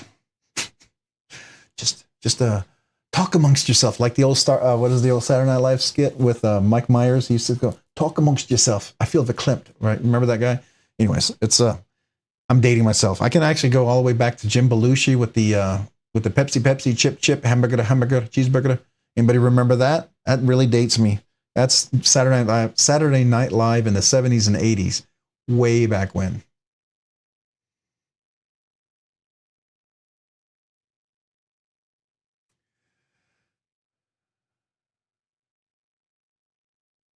You're really trying not to buy it.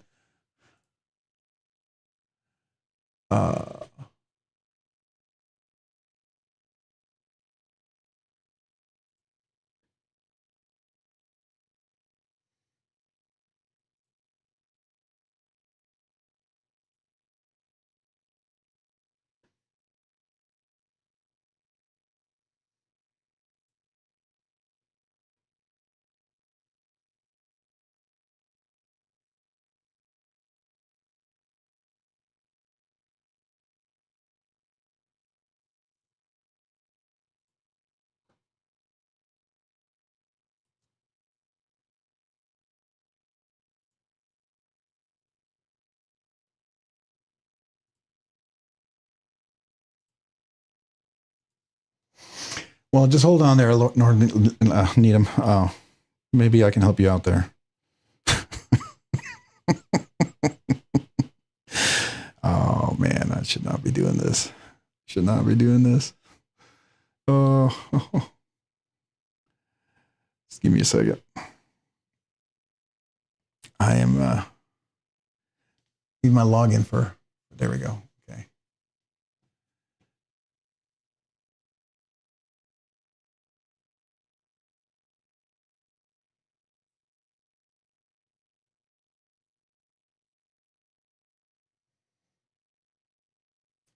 Yeah.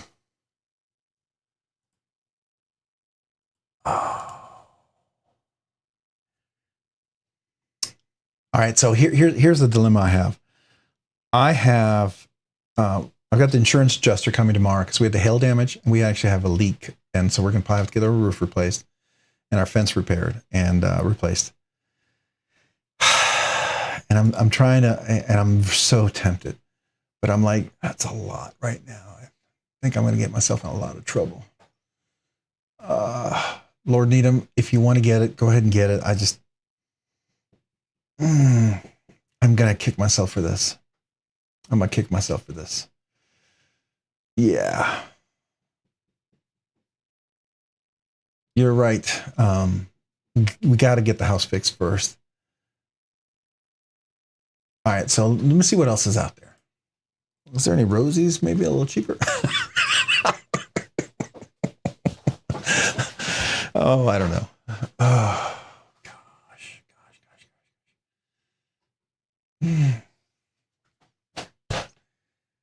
I am so torn about this.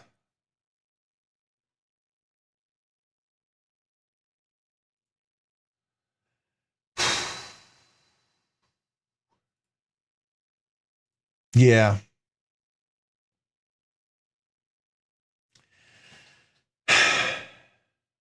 You guys,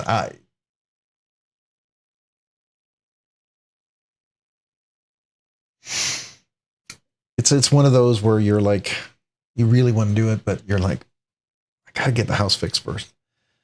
And that deductible is gonna be kind of big. It's gonna be a big deductible. So if Lord Needham, if you're gonna get it so that I can get the house repaired and I won't be sleeping on the couch. Make it so it's not there, because then I could force myself to get the $650 one. That's a less. That's more justifiable, right? Get the older, cheaper version.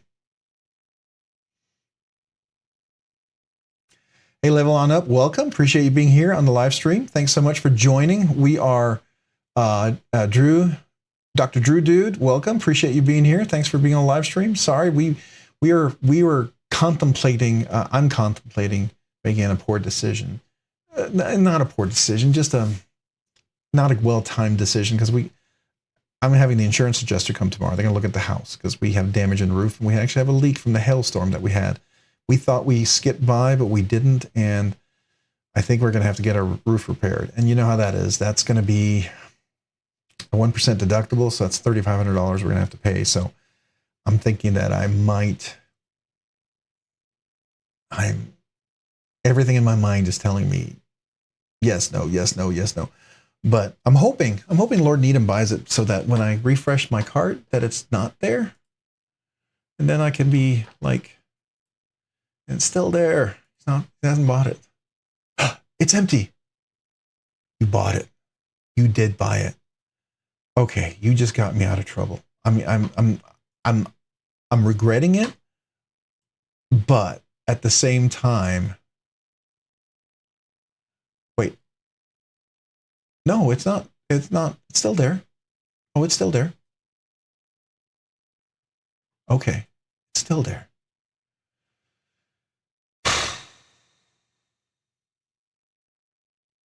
Yeah, it's just not in the cart. It was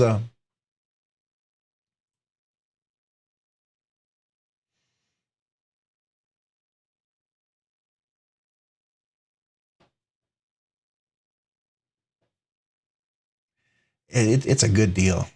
I know it is.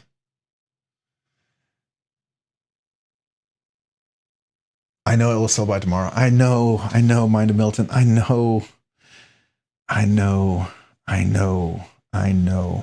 The thing is, if it's still there like at 11 or 12 and I'm up late, anybody ever make late purchases as you're about to go to bed, and it's dark? Confessing here. I've probably purchased a lot of knives like that. Still going. I know we got to sign off here shortly, but man, I'm okay. So I'll show you what's going on.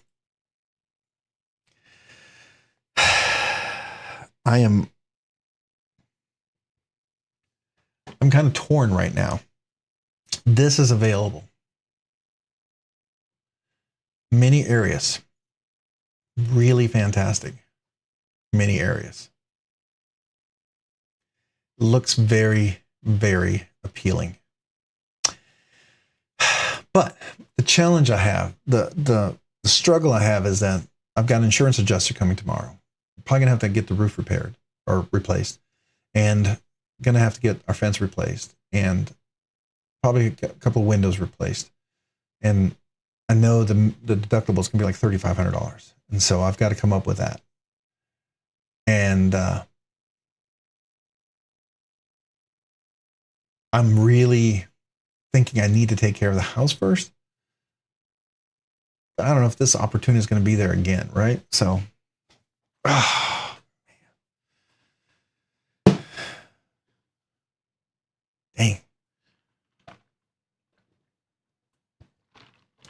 Ooh, I just spilled my drink all over myself. Excuse me. I'm so struggling here. I can't even drink.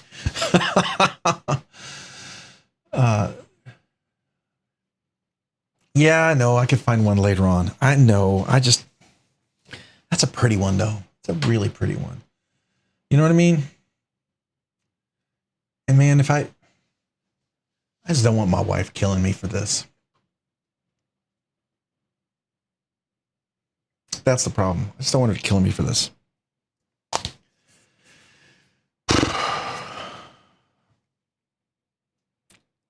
I'm gonna I'll look one more time at something here.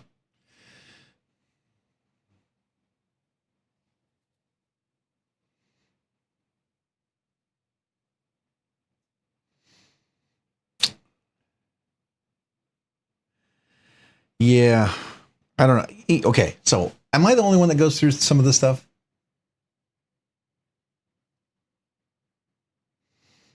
Anybody else have that struggle and you see it play out in real world? So I don't know if you guys, maybe I'm the only one that deals with this, but maybe it's entertaining because you've all been there and you know what it's like to weigh everything and kind of think, should I not? So I don't know.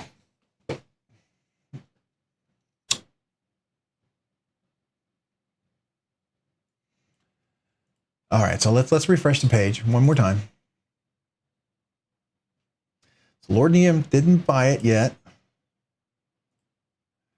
Okay. Oh, Nuka Knives, you're not.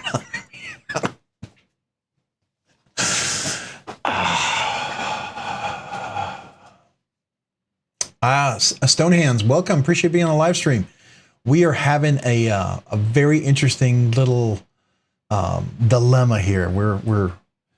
We are. Maybe I am, and I think everyone is watching it like a train wreck. You know, it's like, is the train going to crash or am I going to do it? And I am really torn here by this opportunity, very much so. And but I've got insurance adjuster coming tomorrow, and I got to think, I got to be ready for that. So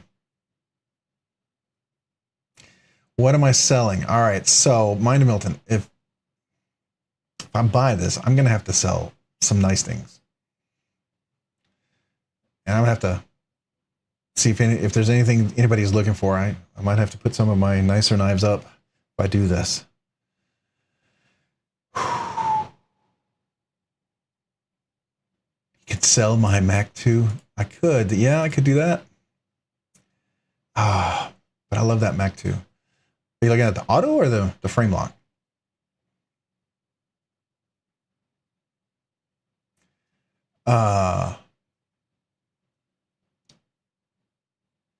So Nuga Knives, on the other hand, I didn't like the size of the mini Aries. Now, let me ask you a question, Nuga Knives, on that. Do you have extra large, double extra large hands, or do you have large hands? I'm just kind of get an idea for the size of your hands, because I have large hands. I just want to get a size of the feel for that. And I got to see what Tyler's size hands are, because it looked pretty good in his hand on his channel. Man, this is the thing. There's just so many nice things on NAFSale, and you can find stuff that you can find grails, right?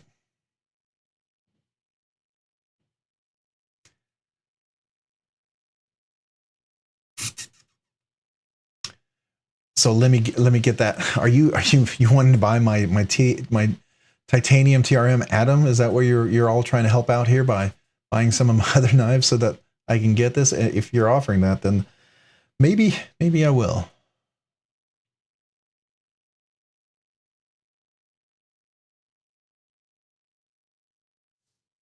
You're barely in the red on the areas.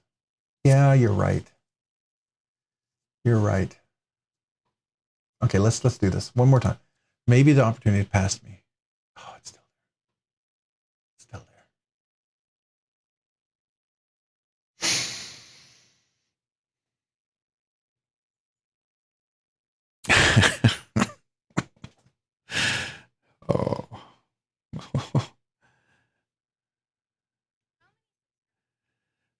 All right. All right. All right. All right. All right. All right. All right. All right. All right.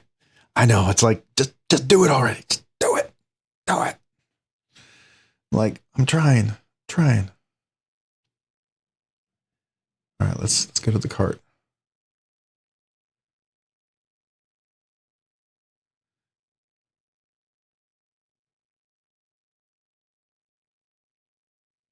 Oh, there it is.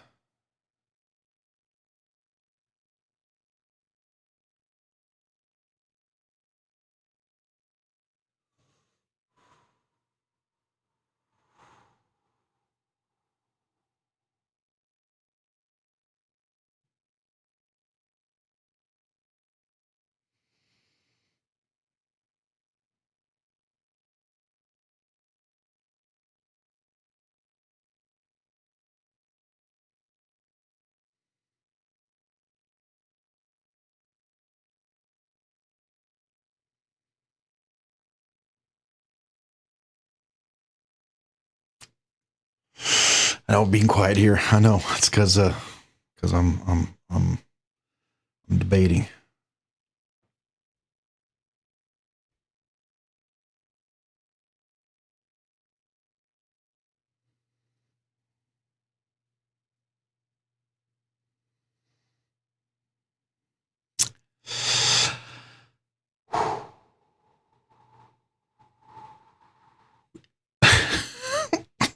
Oh God, what am I doing? What am I doing? What am I doing? What am I doing? Somebody tell me. Somebody say, Robert. Robert.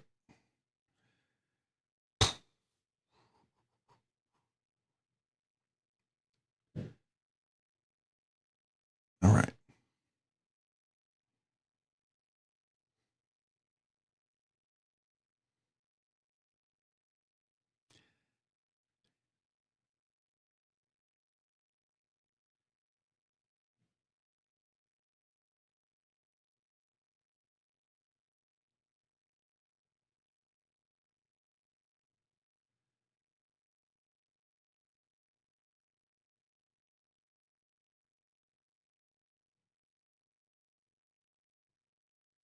Oh, that's right. I got a new expiration on my card. Sorry, I have to update this. Give me just 1 second, guys. I'm sorry for the quiet. I know I'm not talking because I'm there we go. All right, there we go. That's right. That's right. All right.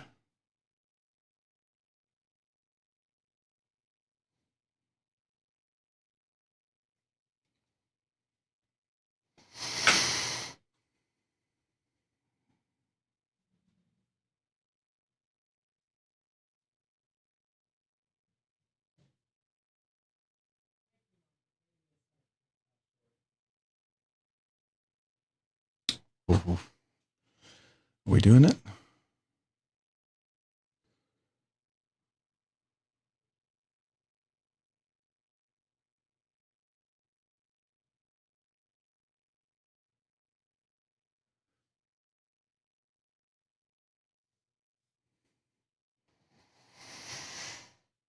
All right. All right. Here, let's do this.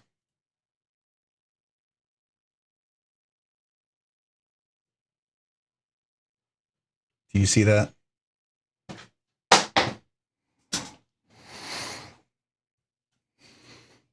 don't know. I just dropped. Oh, I dropped my phone. Sorry.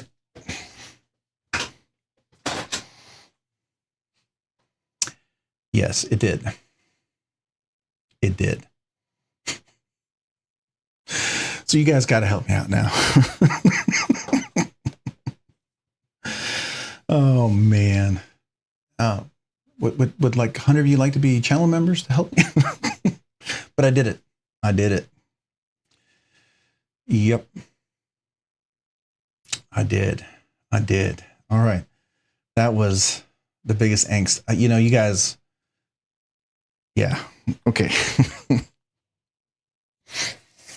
All right. Well, it didn't help that you guys said, hey, you know, it retains its value. Can always turn it around if it turns out it doesn't work out for you. And all those sorts of things, right? I am indeed. So now I got to figure out what am I selling? Because now I've got to sell some things. I'm going to have to sell some things. So is there anything anybody's really interested in? I might be interested in selling it. So you probably know my collection. You watched a few of the videos. Let me know. I'll tell you after I open it whether it's definitely a keeper, right? But let's... oh, what I keep dropping? I keep dropping my phone here. Golly, I'm going to break it. Goodness. All right. Keep sliding off the table here. Let me put it over here. All right. Yeah, maybe I will just return that. Don't replace it. How about I do that? It's probably smart. I should do that. This is nice. This is great. It's a really beautiful knife. But I have a feeling it'll pale in comparison. It'll absolutely pale in comparison. So there we go. Yeah. Well, you didn't help either, NAF official. You encouraged me a little bit there. Your website is a fun place to go to. It can get you in trouble, and it can also find you lots of fun things there. So yeah. Yeah, Adamas is no Arius. Yeah, I agree. So there we go. All right, that's the decision we're making. So we're going to go ahead and return the Adamas. We will probably look at selling a few knives. All right, there you go. I think this happened the other night when we, what was it, a couple of months ago with the factor thing that happened. And I did the factor thing. And realistically, when you think about the fees that he's probably going to be charged for selling it and the shipping and everything like that, and what I ended up paying, I mean, it's a fair, he's recovering his full price. He's not making a tremendous profit on there. It's probably going to be a pretty break even for him. The one who's selling it, I'm assuming it's him. It could be her, right? And so what I'm paying is really, I'm covering the fees and everything and the shipping. So yeah, I mean, it's not an unreasonable price, you know. I mean, they do sell for $725, I think. Is that what the website was listing them? So there you go. And anyways, this one, if you noticed, and I did notice that, this had the anodized screws on there, and typically that adds a little bit. I don't know if I remember correctly, sometimes that adds like $25 or something. I'm not sure, but I remember that with the large ones. All right, so there we go. All right, guys, that was interesting. Did you enjoy that? Did you enjoy that like a train wreck? Was that interesting to watch, to see the anxiety and the angst of someone? I don't know if you guys ever deal with that. Let me know. Anybody ever have that anxiety? Can you relate to that experience? If you can, comment. Let me know. I want to hear if any of you guys have similar experiences, or if you just find it ridiculous. So I'm curious.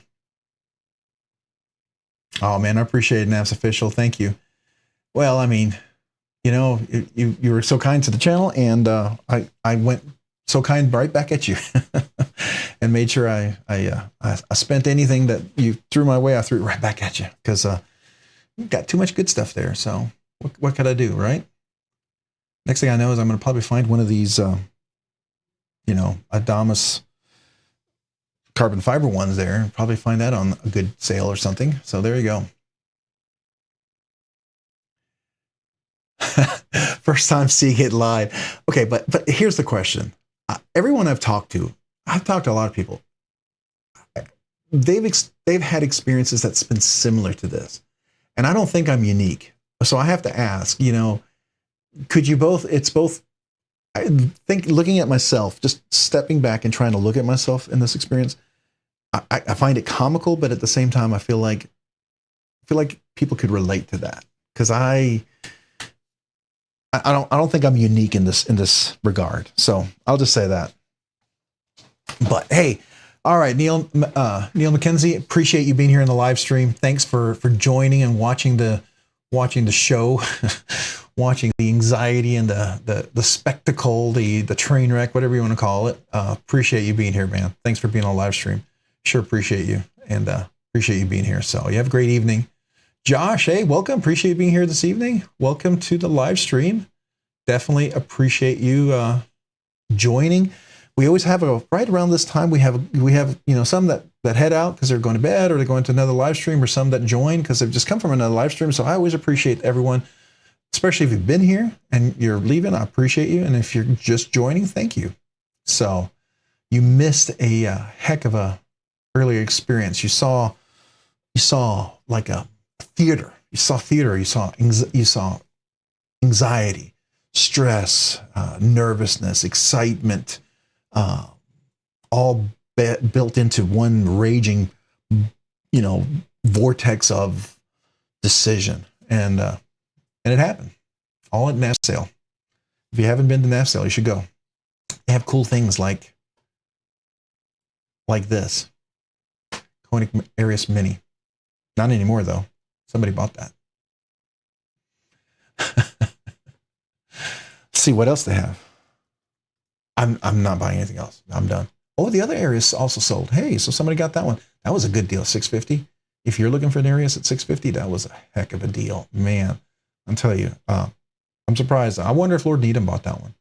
Maybe he already has one, but if he didn't, that would be a great deal for sure. Don't know what this is. Is this I don't know what an Arius Zippo is. It's cool, but okay, that's different. How about FSD? I wonder if anybody sells any of the FSDs. No. Okay. So all right, we don't need to be looking anymore at that. All right. So yeah, I wonder if we all can relate at some point, right? Some of you guys probably are there with much larger, like Nuka Knives. You're probably there with the what was it? The one we were looking at earlier. Not the M16. No, where was it? Oh, golly. It's the Borka blades, right? Borka blades, stitch, custom. Yeah, here we are. This is probably where you guys are at. I'm not quite there yet. But I'm sure some of you guys, you probably experience that when you're about to buy something like that. Yeah, that's a little out of my area there.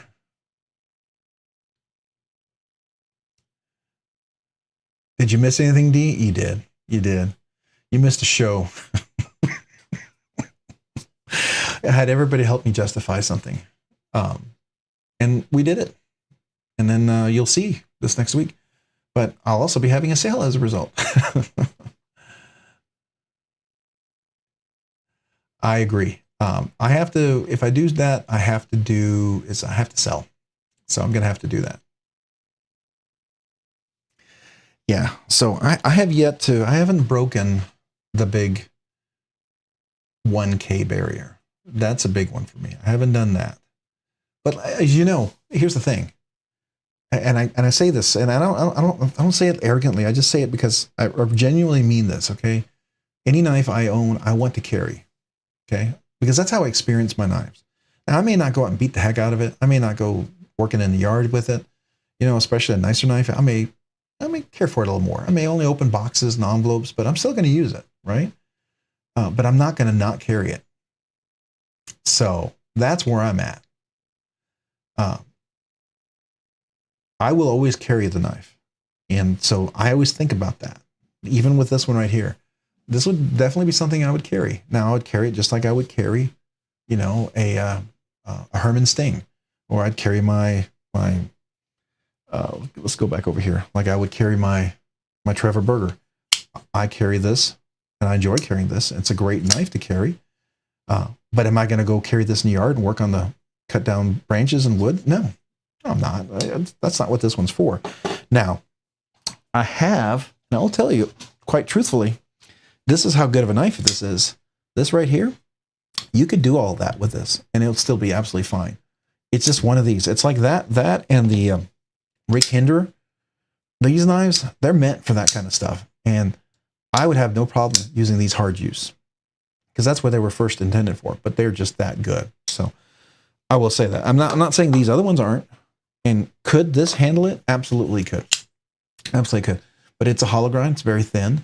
It's got a beautiful hand polished satin finish. So you're going to have to deal with that satin finish, which means that I'm going to get scratches on it. And am I okay with that? You know, at some point I have to be, right? Oh, you ordered an XOM. That sounds really cool. That's the small one, right? That's the one that locks up too. Hey, Legion Steel Knives, appreciate you being back here. Hey, you know what? Before everybody leaves, you know, one thing I was going to open up real quick. I was going to show you on the Apex Pass Around, if anybody wants to hang around for it. This is going to be one of our giveaways. I was in the Apex Pass Around, and I did a review and unboxing on this, and I had it ready to ship out to the next person. And it turns out I actually get to have this knife as the giveaway knife. So I wanted to show you what's going to be. This is going to probably be one of the 3K giveaways because it's a really nicer knife. But as a result, it means that one of the other knives that I had in my 3K giveaway is probably going to become one of the regular giveaways. And so that's kind of cool. I think it means one of these Mondays we're going to have some really nice giveaway. So I just wanted you to know that. So be ready for that. But and realistically, I think the 3K giveaway, if you guys are okay with that, we're probably, I'm going to guess about a month away from that. Maybe a little over a month, but that's what I'm thinking it's going to be. All right, so let me just save all that. I'm saving all the popcorn stuff. All right, let me go ahead and do a full me. All right, so it is the Black Star Designs. This is the Apex Arc. I know some of you guys saw this. It's kind of cool. Really neat design. And I kind of want to hype it up because it's on pre-order right now. So this is one of their prototypes. And this is full titanium, right? 154 blade steel, hollow grind, beautiful. Call it reverse Tonto modified Warncliffe. I don't know. You call it whatever you want, right? This is a steel clip, but it's fully recessed, nicely recessed, really done well. It's not reversible, right hand tip up only. A backspacer is beautifully milled, super light, but the action on this thing is ridiculous. It's actually really nice.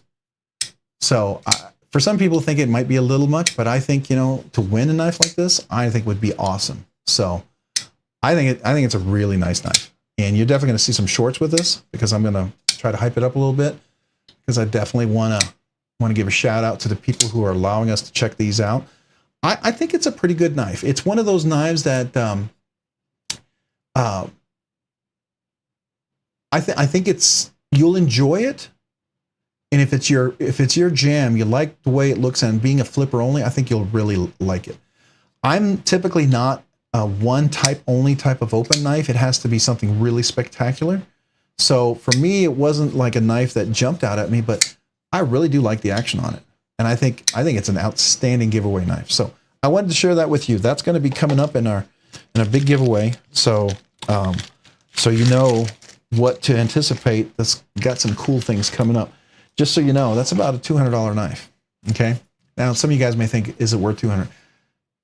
That's what they're charging, but you got to look at all the different aspects of it. Hollow grind, 154 cm blade steel, and I'm not sure if it's CPM 154. I'm not sure. But at 154 cm, it really doesn't matter with CPM or 154. They're really very close. Full titanium scales, milled out really nicely, hollow grind, deep pocket carry clip. Action is ridiculous. So there you go. Kind of cool. It's Legion Steel Knives. Yeah. And if you're not familiar, let me go see if I can find the link for that. Let me do that real quick. Legion. Oops.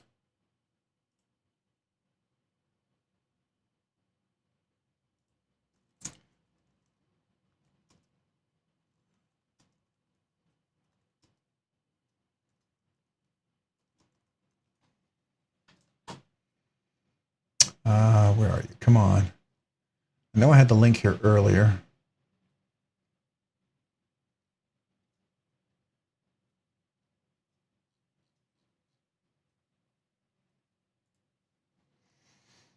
All right, let me do this. I know where I can get the link. I'm going to pass it over here. Just give me a second. I'm going to look on here so I can get it to you guys.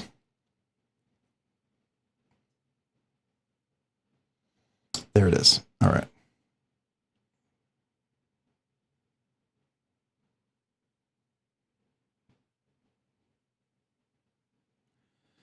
Okay, I'm going to go back over here.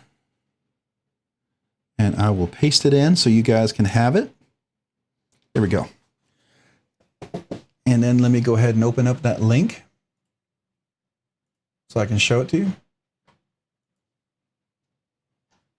All right, so this is the Ace Collaborative, is where you can go find a knife. This is the knife itself. It's the Apex Art. And this one, you get a hat combo. I don't have a hat. I just have the knife. But you're not paying $200 for it, right? You would win the knife for free if you win it. So CPM, oh, it is CPM 154. That is a big deal. I mean, people say it's not a big deal with 154 CM, but CPM 154 is a much nicer steel. It is. That means it's crucible, it's powdered steel. So I think it definitely is a little step up as far as just basic 154 CM steel. Stone wash, modified Warncliffe, that's what they call it, right? Full titanium scales. The blade is almost 3.5 inches. The thickness is 0.55. The total hand length. The handle width, 1.25 inches. So it's almost an 8-inch knife. Cade ceramic ball bearings, satin finish, deep carry stainless steel, frame lock, flipper open, backspacer standoffs, hollow grind. Pretty nice little deal. I think it's pretty cool. So if you guys are interested, that's what's going to be coming up. One of the other things that's most likely going to be in one of the giveaways, I wanted to show you too. I figure why not hype it up, right? So you guys know, because I want people to know that 3K is kind of a big deal. But I'm going to be probably giving away this CJRB feldspar. This is the large feldspar. This was a White Mountain exclusive. This is the red fat carbon scales, titanium scale on this side with a full frame lock, steel bar insert. I put Skiff washers in this. The action on this is really crazy great. It flips really nicely, but it also has a wonderful flipper. And this is not jimp, but the flipper is, if you notice right here, you can see here's the pivot. It's above the pivot, which gives a great leverage for just really, really nice deployment. And it works really well. Left-handed over here as well. So, and reverse flick, if you use your clip, it works really nicely. Or you can do the high hold where you come up here and you hold it like that. Oops, got to be careful. But you got to come up here and you can do. Some people like to do this kind of thing. I prefer to hold the clip, but this will be another one. Just trying to hype that up because I want to show you that, for the 2K, it was some really nice things. But again, I wanted this to be pretty special. So just to let you know, that means I have some other things that are going to come down to our weekly giveaway, which I think is going to be really cool. So I'm super excited about that. That's a couple of them so far. I have one other knife that I'll be bringing out. It's a CMB knife, a spear, called a spear. And I'll show that later on, but we're getting there. We're getting there. We're pretty close. We're a little under 400, about 300, 350 away. That's kind of cool. I'm super humbled by that. Super, super humbled that so many people would subscribe, follow the channel, and find entertainment and information. You guys are awesome. So just want to tell you that. So thank you.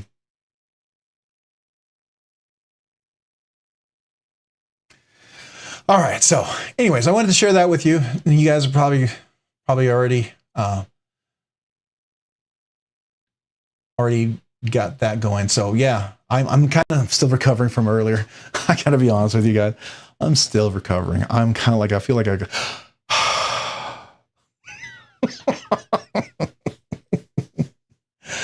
oh my gosh. Yeah. So there you go. Fun.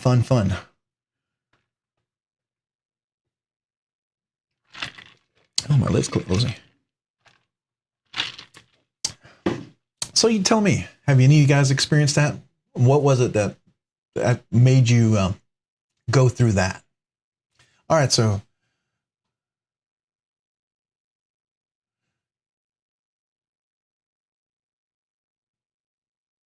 yeah, I don't know if you missed it, Level On. Did you get a chance to see the earlier stream or the earlier part? We were at NAV sale. By the way, definitely recommend you guys checking out NAV sale. And if you haven't already, let me see if I can find my link here. I'm going to post this in here. This is the link that if you use this, it helps the channel each and every time.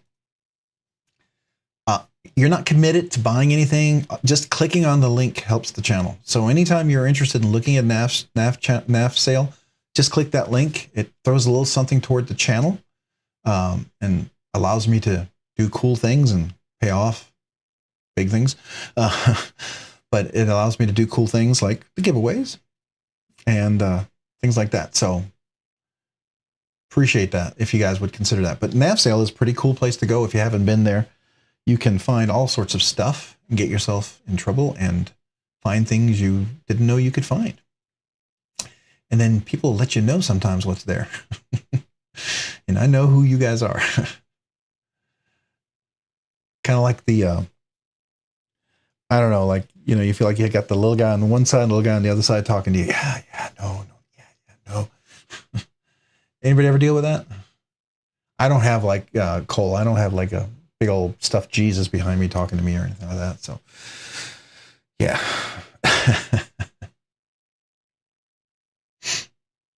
Yeah, it was really cool, by the way. Yeah, level on up. It was a lot of fun. Is it still here? Did I already? Oh, here. Nope. Did I already leave it? Okay. So it says it's in my cart, but it's no longer available. But this is it right here. And what I think is cool, this one has the gold or bronze anodized pivot, which is really nice. I think that's kind of cool. It also has the hardware on this side. You can see it, the over travel stop and the steel bar insert, and the back part of the pivot is that kind of bronze anodized. I think it's kind of a nice touch. That's really cool. And then it's a pretty recent one. It has the box, so I think it's kind of nice. So Mind of Milton, the iMamba. All right, so you haven't, did you get an iMamba? Did you get one of the new ones? Now, I have a plain titanium one. I love it. I think it's fantastic. Highly, highly recommend it. This is the older one. This is not the new one with the Skiffs washers. It has just the ball bearings, but this is really nice. I got this one because it's a little more reasonable because, you know, you get that beautiful inlay, which is awesome if you do get it, but that does jump the price like 100, 200 bucks, but definitely worth it if you can afford it. But this is a pretty reasonable price. And I think the reason why this is even reasonable is because the exchange rate with South Africa is really great right now. So, but definitely worth considering if you haven't had a chance to check this out. I think it's a really cool looking knife. And the action's buttery smooth. Buttery smooth.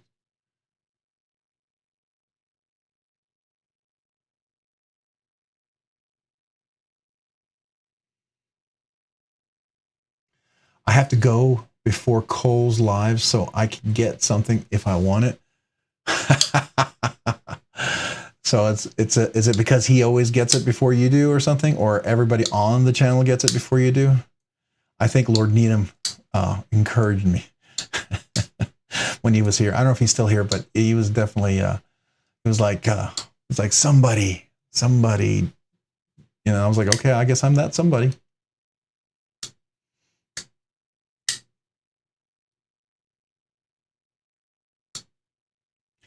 Yeah, the fit and finish I think is really fantastic.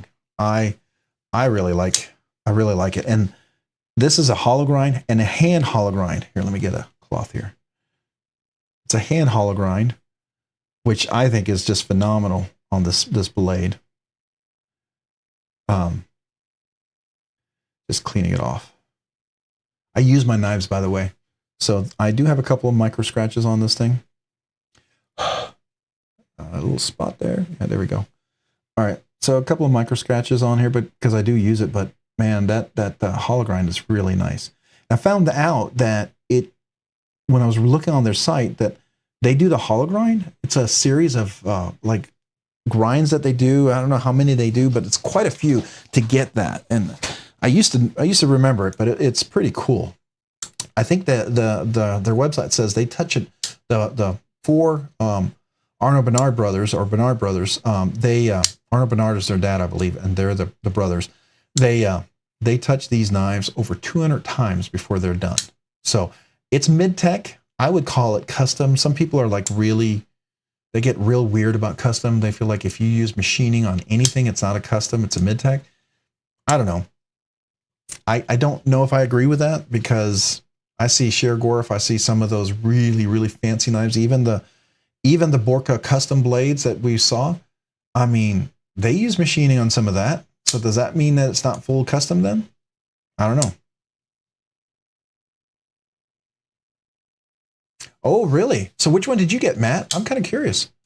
Did you get the plain Jane one like me, or did you get a fancy one? Which one did you get? And I am kind of curious how the Skiff washers are on it. So when you get it, if you wouldn't mind sharing, I would be very curious. I've heard a lot of good things about it, but it would be cool to hear someone who, you know, was just got it right out of the box. What's your first impression? How much for the Stitch Ramlock? I just got that one. Dr. Drew just got it. Yeah, that one. And it's got, listen to this. That sound is crazy. It's loud, it's obnoxious, but it's cool. I mean, it's almost intrusive. It's almost like if you wanted to flick a knife to annoy the heck out of people, this is it right here. Just listen to this. I mean, it is the loudest closing knife I have.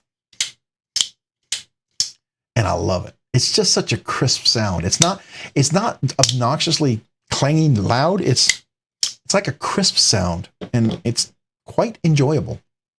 I don't know. Rob's NAF sale.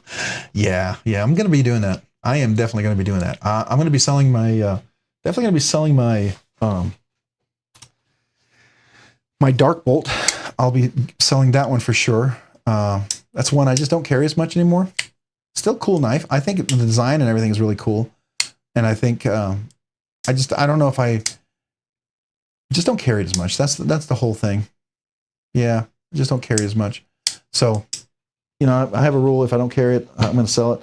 Probably going to sell my my Dan Carhar little DTF. It's a smaller knife, so if you got smaller hands, this is really a fantastic knife. If you got larger hands and you like smaller knives, this is a really cool knife. So I'm definitely going to be selling that one. So, for sure. And that one does have Skiff bearings in it, by the way.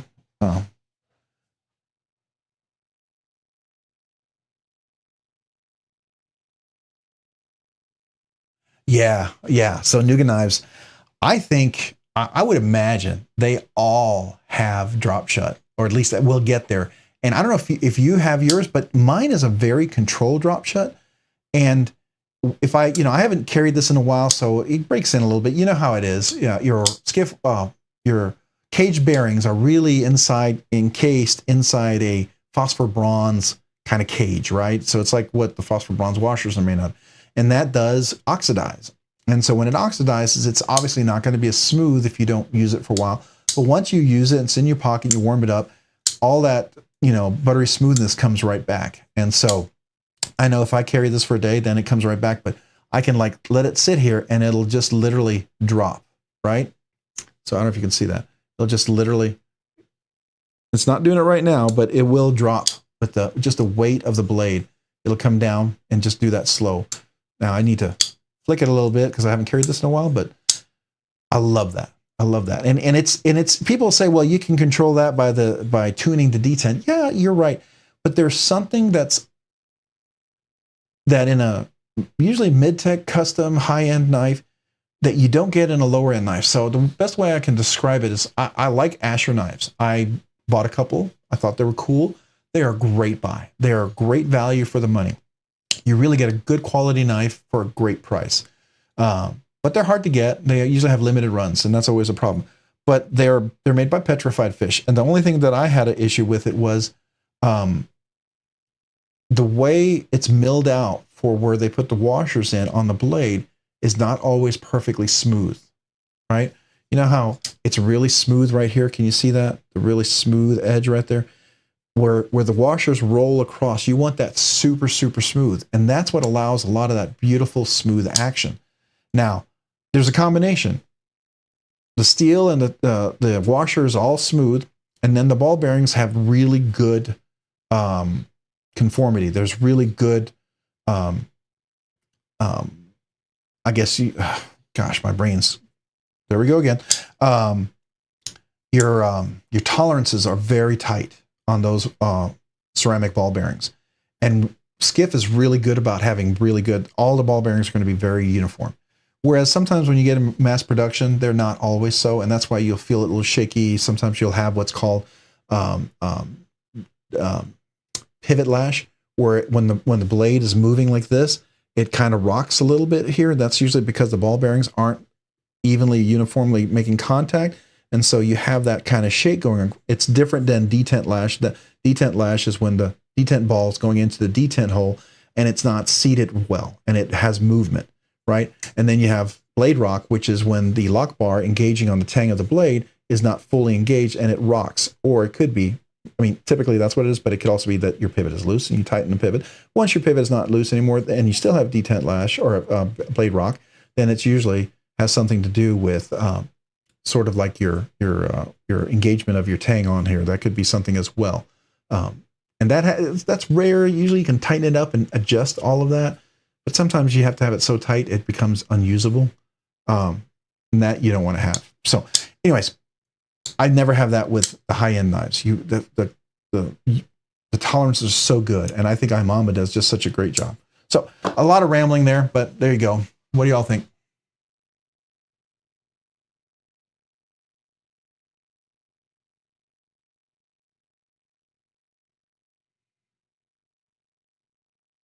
If I used my hinder earlier to cut into some cold patch and had to clean the tar off. Okay. But you know what? That's what a knife is for, right? It's to do that, right? If you hear it enough, his low voice sounds weird afterward. My voice, my low voice. Do I have a low voice? I'm sorry. I didn't think I had a low voice. Oh, you're talking about Cole. Yes. Okay. Yeah. I'm sorry. I just missed that up there. Yeah. Okay. So like when you listen to him, typically he has that low voice, but did you watch him when he was at that Blade show up in Minneapolis? What is it? The Syndicate. What was it called? The Syndicate. You guys know what it was. He didn't use the voice synthesizer on that. And, but you hear it at first, it sounds really different, but then after a while it sounds normal again. Right? And then it goes away. Then you think it's fine. And then when you get back to the synthesizer, you're like, oh, okay, now it's different. But yeah. Hey, James Dean, welcome. Appreciate you being here in the live stream. Thanks for joining. Yeah, the Maker Syndicate. Yeah, he had a really nice, okay. So if you're a member of Tri-State EDC, which I am, you get to watch, he had a members only release video where he went to the Maker Syndicate. Definitely worth getting. He has a small tier. You can be in the bottom tier and get the chance to watch some of that stuff. I think it's worth it. I'm always all about supporting different knife channels that you enjoy. Definitely, I've memberships at several different knife channels because I enjoy them and I want to support them. So, but yeah, he did a video on the Maker Syndicate. It was really good, but his voice was weird at first, but then you got used to it and it almost sounded like the normal voice, but it wasn't different. It just, your voice, you adjusted, right? Because you're not used to hearing that synthesizer. Yeah, I definitely agree with that. Okay, so Nougat knives, I get it. It's like my wife is like, why does he do that? Well, here's the other thing. Why do I press why do I have the Scottish throat pipes as a sound? And why do we do the kazoo for people being members or people donating and stuff like that? Because it was the weird thing at the time. It was cool. And I think what happened, I'm guessing here, because I wasn't on his channel way back when, but I think it was kind of a cool little thing he did. Everyone liked it, and he kind of stuck with it, right? It kind of became his as they say, shtick. It's his kind of the appeal, and it fits his personality. I think he's entertaining. He's absolutely entertaining to watch. So I enjoy watching Cole. I realize he and I don't always have the same aesthetic that we always like. He's a big Wharncliffe guy. Loves Wharncliffe above anything else. And I respect that. That's not always my thing, but I respect it.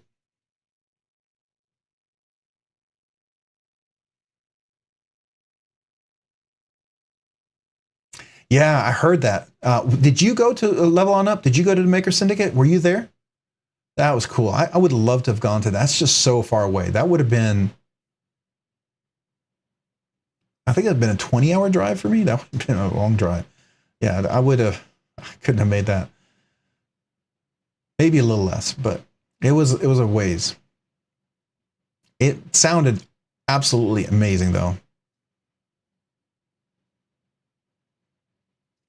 Yeah, and the Maker Syndicate, and that was like really, if you think about it, was like a mini knife show. It was really custom USA makers kind of knife show, and it wasn't really like a big knife show, right?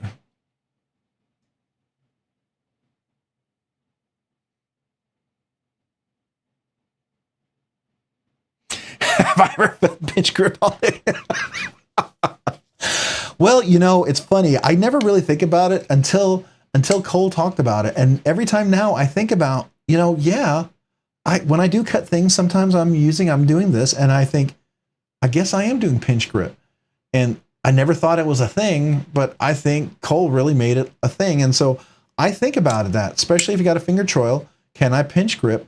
I don't say all day because that's kind of his shtick, but I say, yeah, it's great for pinch gripping. It's nice control, works really well. I don't want to steal his. I feel like that's kind of Cole's thing. You know, if I do it, it would be an homage to Tri-State, to Cole, if I ever said like that. And sometimes I do that. I pay a little homage to some of the different knife channels. You know, kind of like if you ever start a video, you kind of want to do the little like, bang, Rob's Knives. You know, you know who that is. That's Neve's Knives. That's a homage to Neve Knives, right?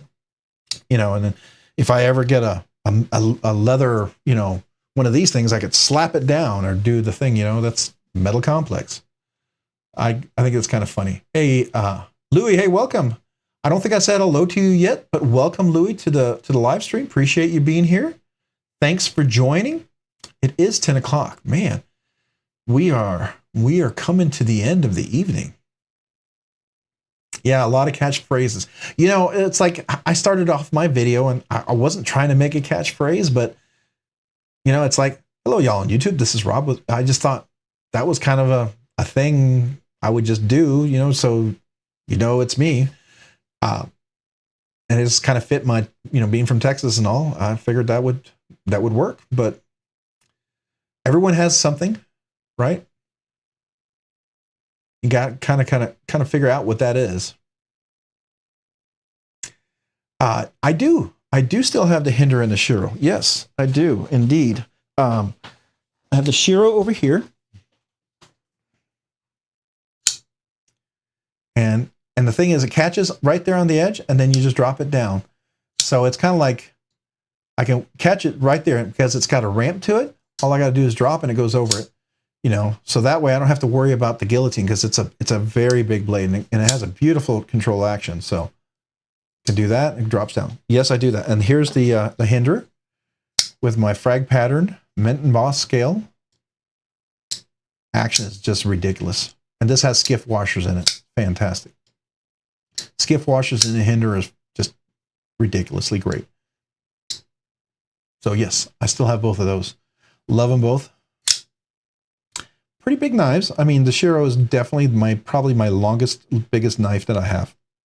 I think the Shiro is. I think this one is pretty big. Oh my gosh, is it? Wow. Okay, so my large feldspar is actually a bit longer than the Shiro. How about that? I would never have thought that. But it looks like it's just a hair longer. That's cool. I didn't realize how big this one was. I knew it was a big knife, but the action and is just really phenomenal. And the flipper, you know, this thing is just so crisp. It is kind of crazy, and it goes in and out of the pocket really smoothly.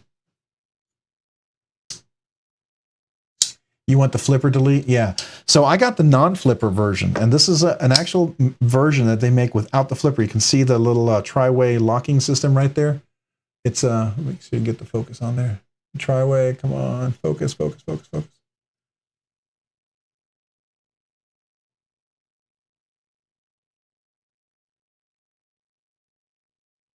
I can't get it to focus. All right. But the tri-way, let me see if I can zoom in. Oh, that's not it. Zoom on the desktop. Here we go. You see the little tri-way right there? So that's actually made without the flipper. So you don't have to do, you could do a delete, right? You can get the delete if you wanted to. Absolutely, you could probably get some custom mod to do a delete. I know a lot of people who do deletes, but this one came with the delete, which was really nice. So I didn't have to do anything for it. It was just made that way. And they actually tune it a little bit nicer when it's a non-flipper. They tune it, it's a little softer. It's much easier to reverse flick like that.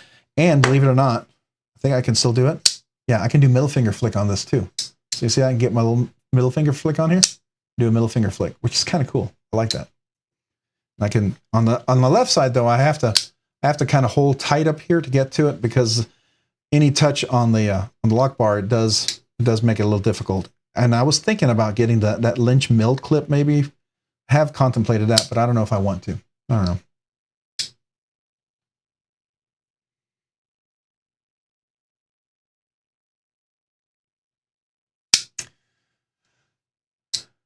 So Louis, how are you doing? Welcome. Appreciate you being here. I don't know if I said hello. Did I say hello to you yet, Louis? I think I said hello to a bunch of folks, but I feel like I didn't say hello to you yet.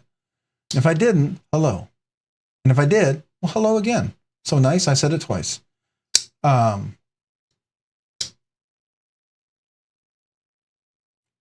Oh yeah. Okay, so he doesn't like the sound of his voice. I can understand that. I know a lot of people who really despise the sound of their voice. And, you know, I don't think too much of my voice or myself, so my voice doesn't bother me, I guess. It's not that I think highly of myself. I just don't think my voice, I know my voice is not, I'm no what's the guy's name? The singer who's got the Barry White. I'm no Barry White, right? I've got no super deep, wonderful voice, and I'm okay with that. So I just figure it is what it is. I'm sure my voice annoys some people, as I'm sure some people don't mind it. Some people think I sound like Bob Ross, you know, the painter guy. Apparently, a lot of people think I'm like the Bob Ross of the knife community. I've been told that a few times. I think it's kind of hilarious, but there you go.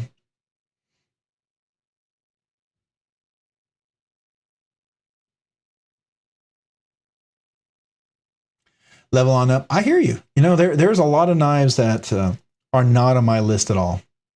And they're just not. Now, I will tell you, I had no interest in any of the hinderers, especially the flipper ones. The only one that has ever interested me is this non-flipper version. And that's only because there's a few people who are not hinder fans and got a hold of a non-flipper and loved it. And the action is completely different than every other hinderer that I've had. I've handled an XM18. Maximus is pretty cool. I dig that one. The Jurassic and even, you know, some of the other versions that they have with the flippers, I was never a fan of that. But this one works. This one actually works. And I enjoy that. And it's like the exception, right? I really wasn't never going to get a flipper until I saw this non-flipper, and I thought, let me try it. And I was pleasantly surprised. So I think it's very fair. Majority of knives you could just not care for. And then maybe one variant, just enough different that you might like it. I mean, you still may not like the look of it, and that's fair. And if you don't like the look of it, then don't get it, right? Don't buy a knife you don't like the way it looks. I highly recommend, don't waste your money on something you don't think looks like something you'd enjoy carrying, you'd want to carry, and you'd be proud to carry.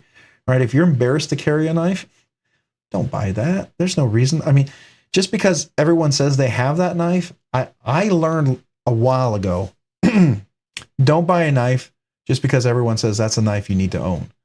Even having a channel, I refuse, and it may be for my detriment, but I refuse to buy knives that everyone seems to have in their collection because everyone seems to have it in their collection. Every knife I have is because I want it, and I carry it, and I enjoy it. If I don't, I sell it. So these are the knives I like and I enjoy. Same for you guys. Buy the knives you like and enjoy for the reasons that you enjoy and you like them. I want everybody to enjoy that. And if I can allow you to experience or learn if you're going to like or enjoy one of these knives, cool. But if maybe my experience tells you that you'll absolutely not like a particular knife for a reason, cool too, because I would hate for you to waste money on a knife you're not going to enjoy. And if I can help you avoid that, I feel like it may have helped you.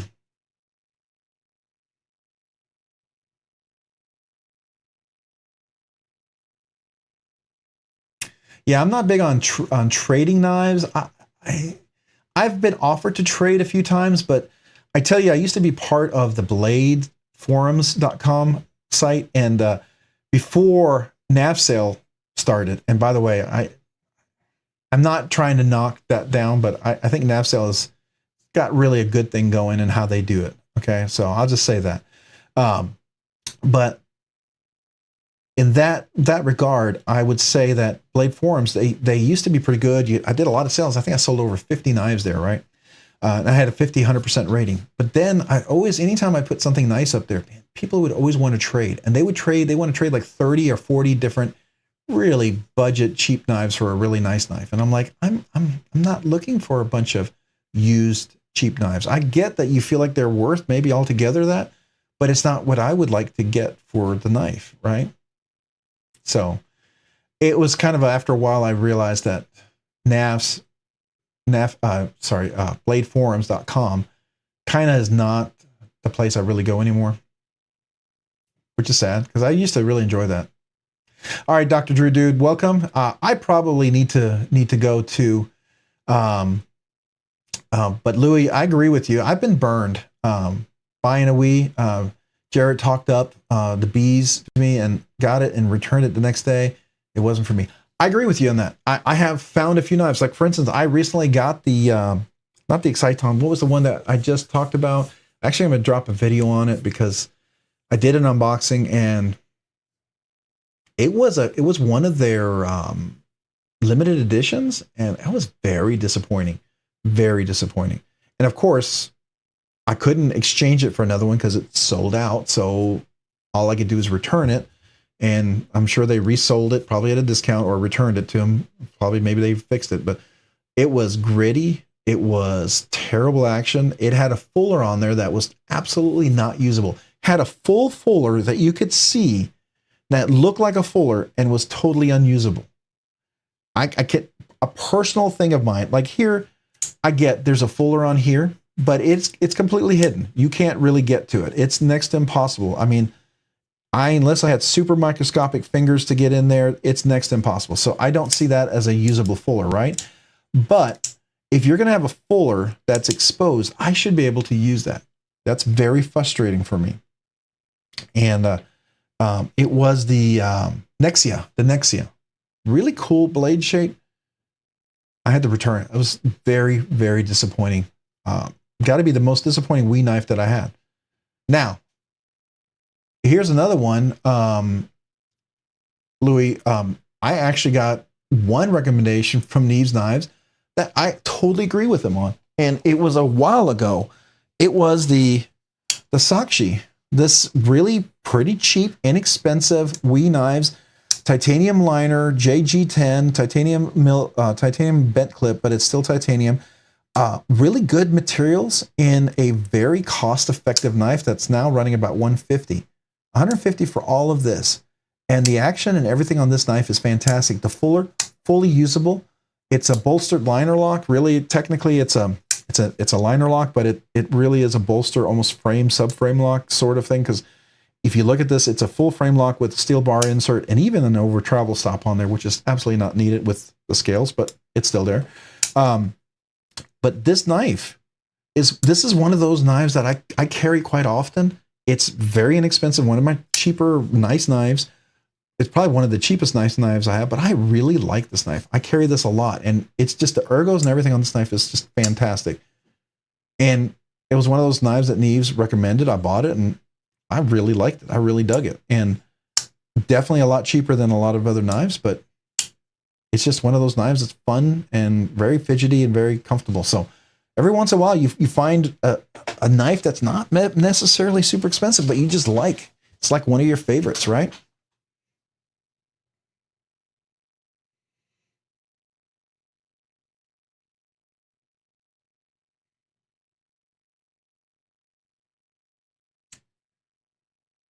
Oh, is that the one? So this is the one you didn't like? See, I dig this one. The Sakshi, I absolutely love it. Now the Nexia, yeah, the Nexusia, or Nexia, I don't know how you pronounce it, but Matt D, that's the one I'm talking about. Yeah. So Louis, if this is the one that you didn't like, this is the one I absolutely love. Now my action on this one, I mean, I did break it in. I put Skiff washers in there, and to me, it's just absolutely tuned perfectly, and it's just a fun fidgety knife. Everything about it, I love the blade shape. It's very useful. I've also gotten this to crazy, ridiculous sharp and a really, really polished edge on there now. So it's a very small, short edge. So it's a very functional, hard, kind of strong use edge. But I like this one. The Nexia is the one that I absolutely hated. Yes, I did not care for that one. That was a really disappointing knife. I got to tell you, that was probably the most disappointing knife. Now, some of the other blade designs Wee's come out with, they're just not my cup of tea. And if it's not my cup of tea, I don't want it. The cybernetic, I really wanted to get, but man, that thing sold out so fast, didn't even have a chance. And that's the one I really wanted. I would have probably taken that over getting this. I feel like the quality, from what everybody's talked about, is probably very close to this. You know, it's not a Shurgorf, but it would be what you would feel that a Shurgorf would feel like. All right, so that's what I've heard, but I never got to find out because they had a limited run of it, of the one I actually wanted, which is a real bummer. So there you go. But yeah, I don't recommend that one. I'm not going to recommend. You're not going to see a review. You're going to see an unboxing for it. And you're going to see me talk about it, not be too happy about it, and then mention that you'll see a review only if everything gets fixed. But no, yeah, not a fan of that one. And if you love it, love it. Don't let if you really like the knife, then like the knife, right? But I'm just telling you my experience and what my experiences were. But I got to tell you, you have a fuller that's so large, that's so available, that's so there. And if I can't use that fuller, that to me is a miss. Okay. Do you know what we're talking about, the Nexus? Does anybody know? If you don't know what that knife looks like, let me show you. Because it looks cool. And it looks very, very cool. It really does. There's no question about that. Let me pull it up here.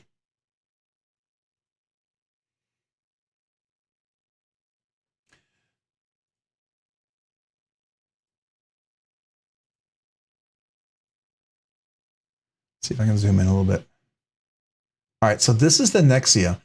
It's a beautiful shape.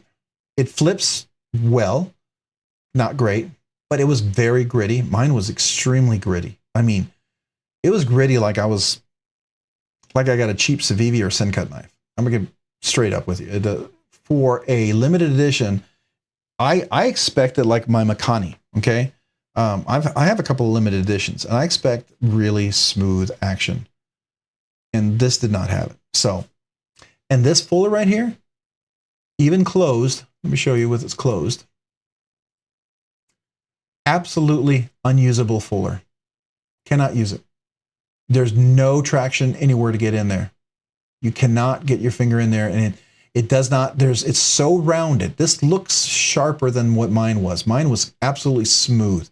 This actually looks like it has an edge on this one. So I don't know, maybe mine was polished up too much, but this actually looks like it has an edge where you could catch something. Mine had no edge. It was absolutely rounded, totally smooth all the way around. It did not have this. Honestly, this looks misleading because mine did not have that edge at all.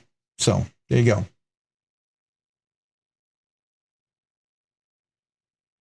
Yeah, I hate single deployment, and my only exception to single deployments are going to be exceptionally made semi-custom mid-tech knives, right? I can get away with it.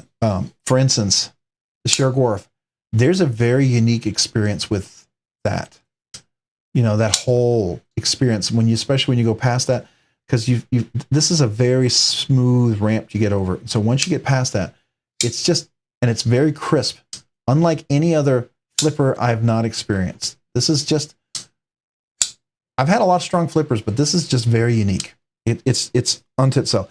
Likewise with the McNeese, this is a thumb stud one. and you think, oh, it's thumb stud only, but it is very, very crisp and unique. I handled one of these like 3 years ago at a gun show, and ever since then, I've always wanted to get a hold of one of these, and so it became a grail search for me for a long time. The same was this one. I thought this was going to be kind of boring, but I got a really good deal on it, and then once I was able to flip it, this was just one of those unique knives that had just enough. It just did it so perfectly that it was adequate. It was absolutely sufficient. And I'll tell you, the Devo Stout version 2 that I got a chance to handle from Kevin, absolutely the same boat. That knife is money. I mean, to use Cole's phrase, money. It's absolute money. It's fantastic. It literally, this was my favorite thumb hole only flipper kind of knife. I absolutely feel like this is one of the best. The Stout version 2 is like a whole step above this one. And that's absolutely true. Yeah, I don't know why he didn't have a flick with it. I mean, I guess if I put like some sticky stuff on my finger, maybe it'd work fine. Maybe if I had, it was really hot and my hands were sweaty, maybe it'd have been fine. But I mean, winter's coming and my hands are going to be dry and cold. And yeah, no, I'm not going to enjoy that. Even, you know, like here's the stitch, right? We're going to look at the stitch. Here's the stitch. It is a flipper only, right? So it looks like it's it. But look, I got the ram lock, so I still have multiple deployments, right? I have multiple deployments. And it works where I can do it left-handed, you know, and, you know, one finger. I mean, this is just, it's different. And it has multiple. To me, I'm okay with that, right? That's what Access Able Lock, Crossbar Lock, whatever you want to call it, offers me. And those are done so well. Even here's my my Pena X Trapper. And it's a top flipper, right? So you can come up here and you can, oops, let me do this correctly because it's been a while since I held this. Let me do it first left hand. So you can top flip it like that, right? And then I can reach around, do that. So that's multiple, but here's the nail nick, something I discovered. And I did drop the video on this the first time I ever did it. You can absolutely reverse flick this nail nick. And it was one of the videos that I think when I first started the channel, I got like 15,000 hits on it. I haven't had a video like that since, but I guess that was kind of a cool thing. Not a lot of people had done that or at least seen it, but it absolutely reverse flicks with that nail nick. That nail nick has just got enough traction that you can put your finger in there, absolutely do a reverse flick, which is, I think, kind of cool. So it gives me multiple bonus options. I call it bonus deployment. The same with this. You know, you have a top flipper. Again, multiple options, right? And I like that. So to me, as long as you give me multiple options, I'm cool. Unless you do something really spectacular.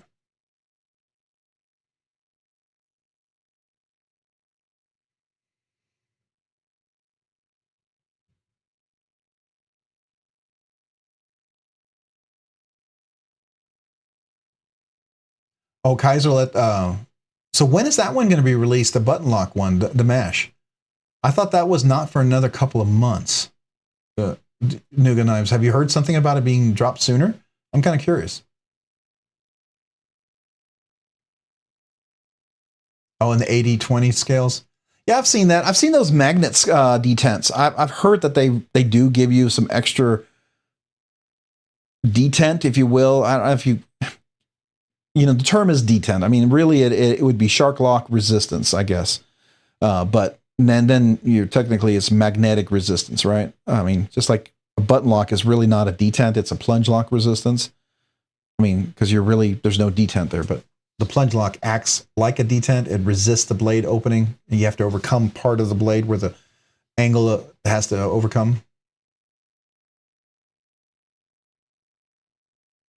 Yeah, I'm really curious because I would love to get that mesh. I think it would be kind of cool.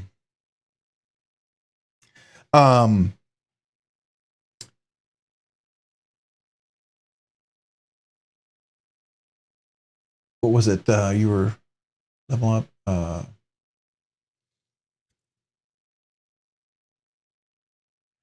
Yeah. Okay. So level up. The function is weight reduction. Honestly, but some people get overboard with them.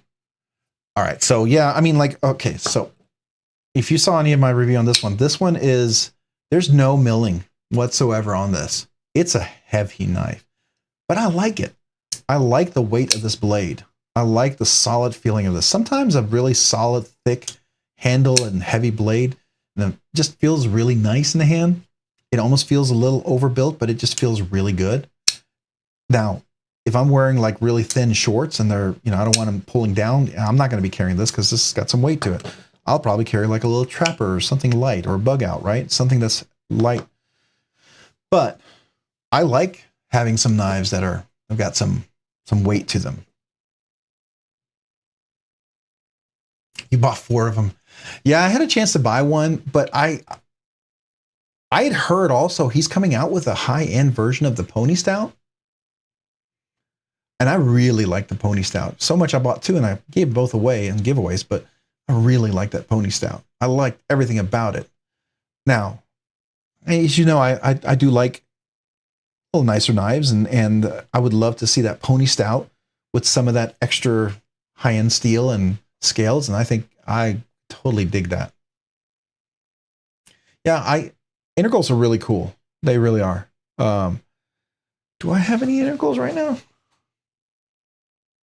I don't know if I don't think I have any integrals right this second. I mean, I have the Exciton, which is an integral backspacer, but it's not truly an integral.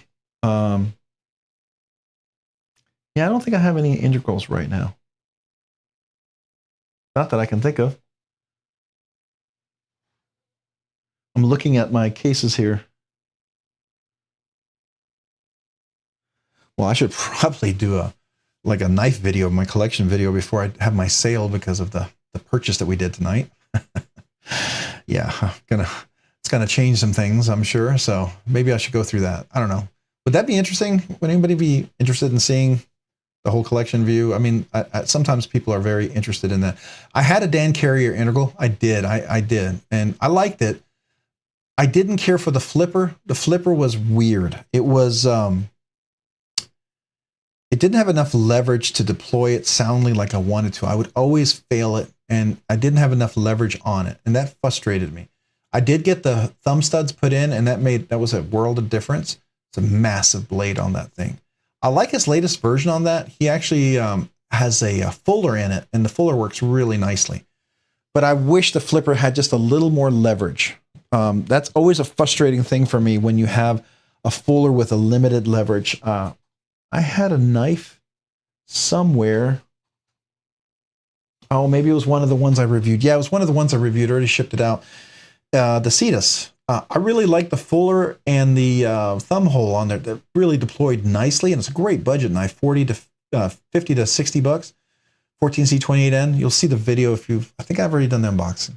You should at least seen that. But it had a flipper that was very frustrating, and that was kind of my gripe. I wish that fuller had a little more leverage. I mean, the flipper had a little more leverage. If you're going to flip, it needs the flip, right? I get the hidden flipper, and see that's what I like about Shergorf. It looks like that hidden flipper, but it is a solid deployment. I mean, it's got that like sort of, you know, hidden flipper that people get when it's very. But if you push this down, there's no question that you're deploying this with some strength and some velocity. This flipper works. That's what's really fantastic about the Shergorf. This, as small as that flipper is, it's like, it may be small, but it has power. And I'm okay with that, right? If you're going to do that. So at least that's my thought on there. Yeah, it's a 904. It was, do you know the very first video I ever did for the channel was on the Dan Carrier 904 integral? If you go back and you see that very, very first video, if you go back and you see those videos, they're not great. I leave them there to keep me humble and to help me to see how far I've gone and how far I need to keep going, right? Because I always feel like I'm improving, always improving, right? But that was my first video. It was a 1-minute video on it, and I even edited it and used some really bad music, but it talked about that. But it was it was a great design. I liked everything about it. I wish the flipper was just had a little more leverage to have a little more strength in deployment. And I wish if it did that, I think it would have been really outstanding. So that's the only thing I would love to have seen on that.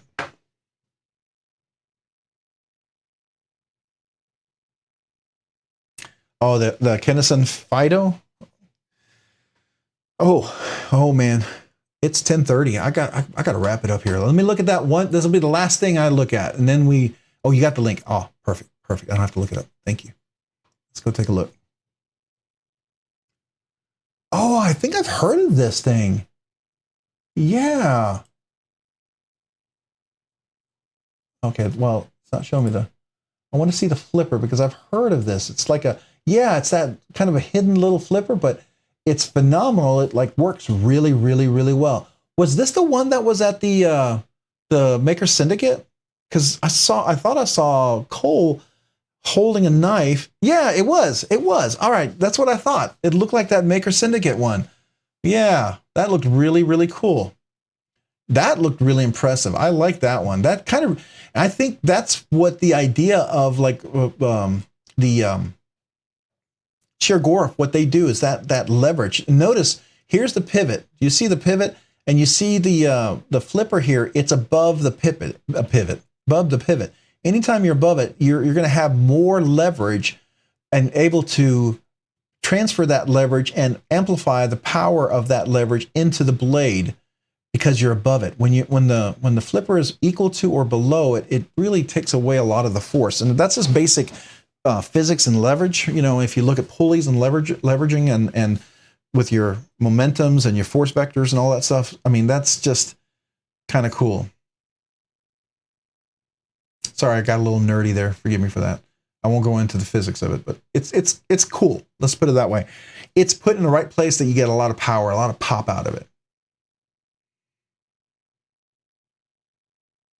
Yeah, and to me, you know, I think if anybody probably, from what I understand, if anybody started that whole thing, it was Sheer-Gorf really started with that sort of miniature itty bitty flipper. And I think, you know, they saw the physics there. And so a lot of people were able to take that and run with it and create their own designs and maybe improve it and change it.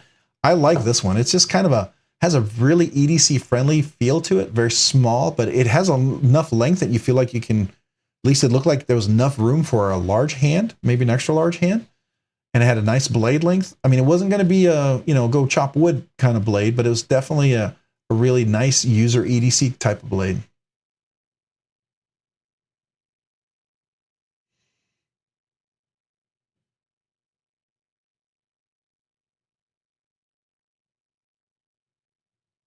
Yeah, we're here for the nerdy. You're definitely going to get that. You got a little angst tonight with my big purchase. So again, I'm going to probably go to bed thinking, what the heck did I just do?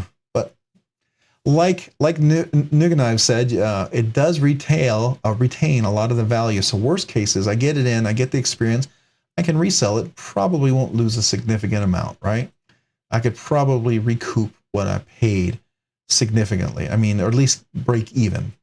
So that's the nice thing about that. Yeah, I want to apologize for being nerdy. I do apologize if I lose people in the nerdiness, and I try to break that down. I always believe, and this is my principle, my nature. Albert Einstein used to say, if you can't explain something simply, you don't truly understand it. And I always know when I don't really have a grasp on it if I can't break it down simply. And if I can break it down simply, and even if it's a visual example, trying to, you know, give an example that's very, you know, physical and you can see it and kind of relate to it, tangible. I think that always helps. Probably make money. Well, we'll see. I suspect I'm going to like it. I suspect I'm not going to want to get rid of it. You know, I do know some people buy these knives because they're really enthralled by them, and they may never want to keep them. I was like that with the Umnumzon. I ended up selling it for what I paid, probably a little more. Well, no, I broke even. I broke exactly even on that one. That was nice, but the person who got it got a really great Umnumzon. So there you go.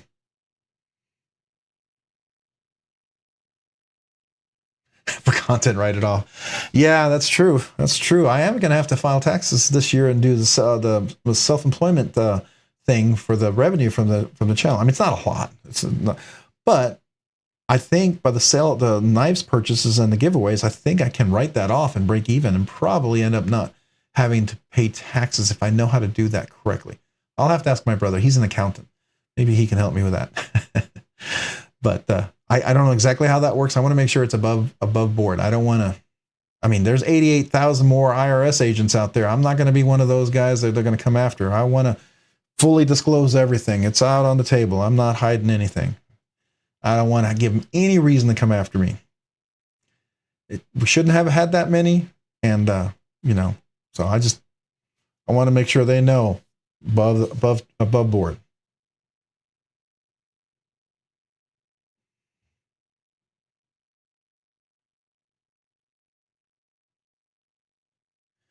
Oh, you bought a Zon and someone tried to buy it from you even before you even got it? Yeah, here's the thing. I sold it. I broke even. After I sold it, I put it up for sale. This is back in bladeforums.com. I put it up for sale. It sold, I want to say, in less than a minute. And I had so many people contact me, and I realized it's one of those, after you put it up for sale, you realize, oh, I could have actually probably covered all the taxes I paid on it. I could have probably covered all the shipping. I could have probably covered the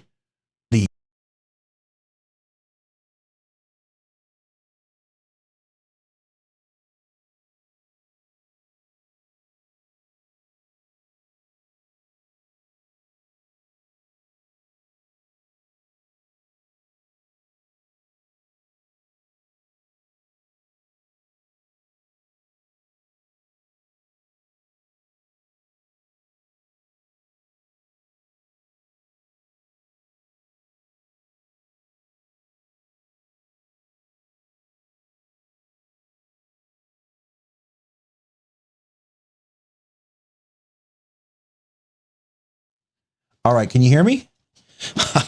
I am plugged in because the mic has died. Oh my gosh. All right, so let me move this here. I'm going to move it over here. I actually have used all the battery in the mic. So, and I don't have my plug mic, so I'll have to hold it like this for just a second. But it's probably a good reason that we probably need to wrap up anyways, because we are well past 10:30, and I said I wasn't going to go 11, and here we are, and it's 10:39. Man, I'm 20 minutes shy of 11. So, all right. You put your Mordax on Reddit for $335 to get a feeler, and it sold in 2 minutes. I bought it for $280. Yeah, so I had a Mordax. I sold my 20 CV when it was the drop one. I sold it to my neighbor for $270, which was about my price back then. But I you know the story. I was always looking to get a Magna Cut. But after I had sold it, I don't think I told you guys, I knew I could have sold that thing for $300 back then. This is before ProTech had ever dropped the other knives. It was still, the drops were all gone. It was completely sold out. I think very well I could have sold it for $300. And that was back then. That's before the Mordax version came out. Now the Mordax versions, because they're so limited, absolutely sell. And now Nuga knives, if yours had the abalone inlay on the button, it was like one of the Blade Show specials.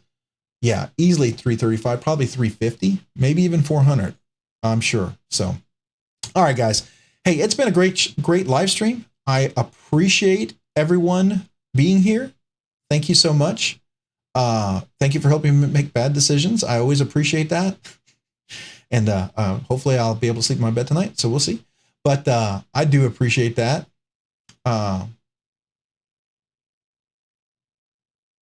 Yeah.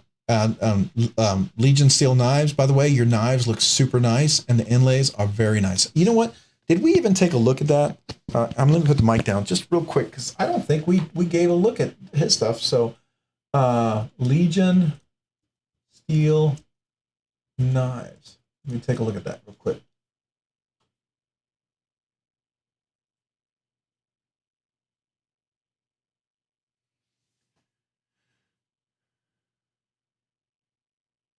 Oh, yeah. Okay. Do you know? All right. So, Legion, I think something came in right before, and I'm wondering, I was going to do an unboxing right after this, so it's kind of late. Let me just look here real quick.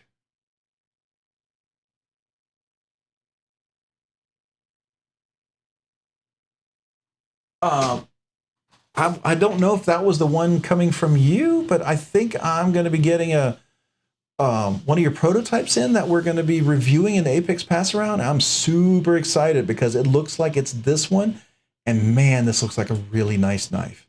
If that's the one, I think that's the one, and I am really pumped about this. It's available for pre-order. I wanted to try it first, but it looks like something that I might very well pre-order because it looks really cool. I love this carbon fiber.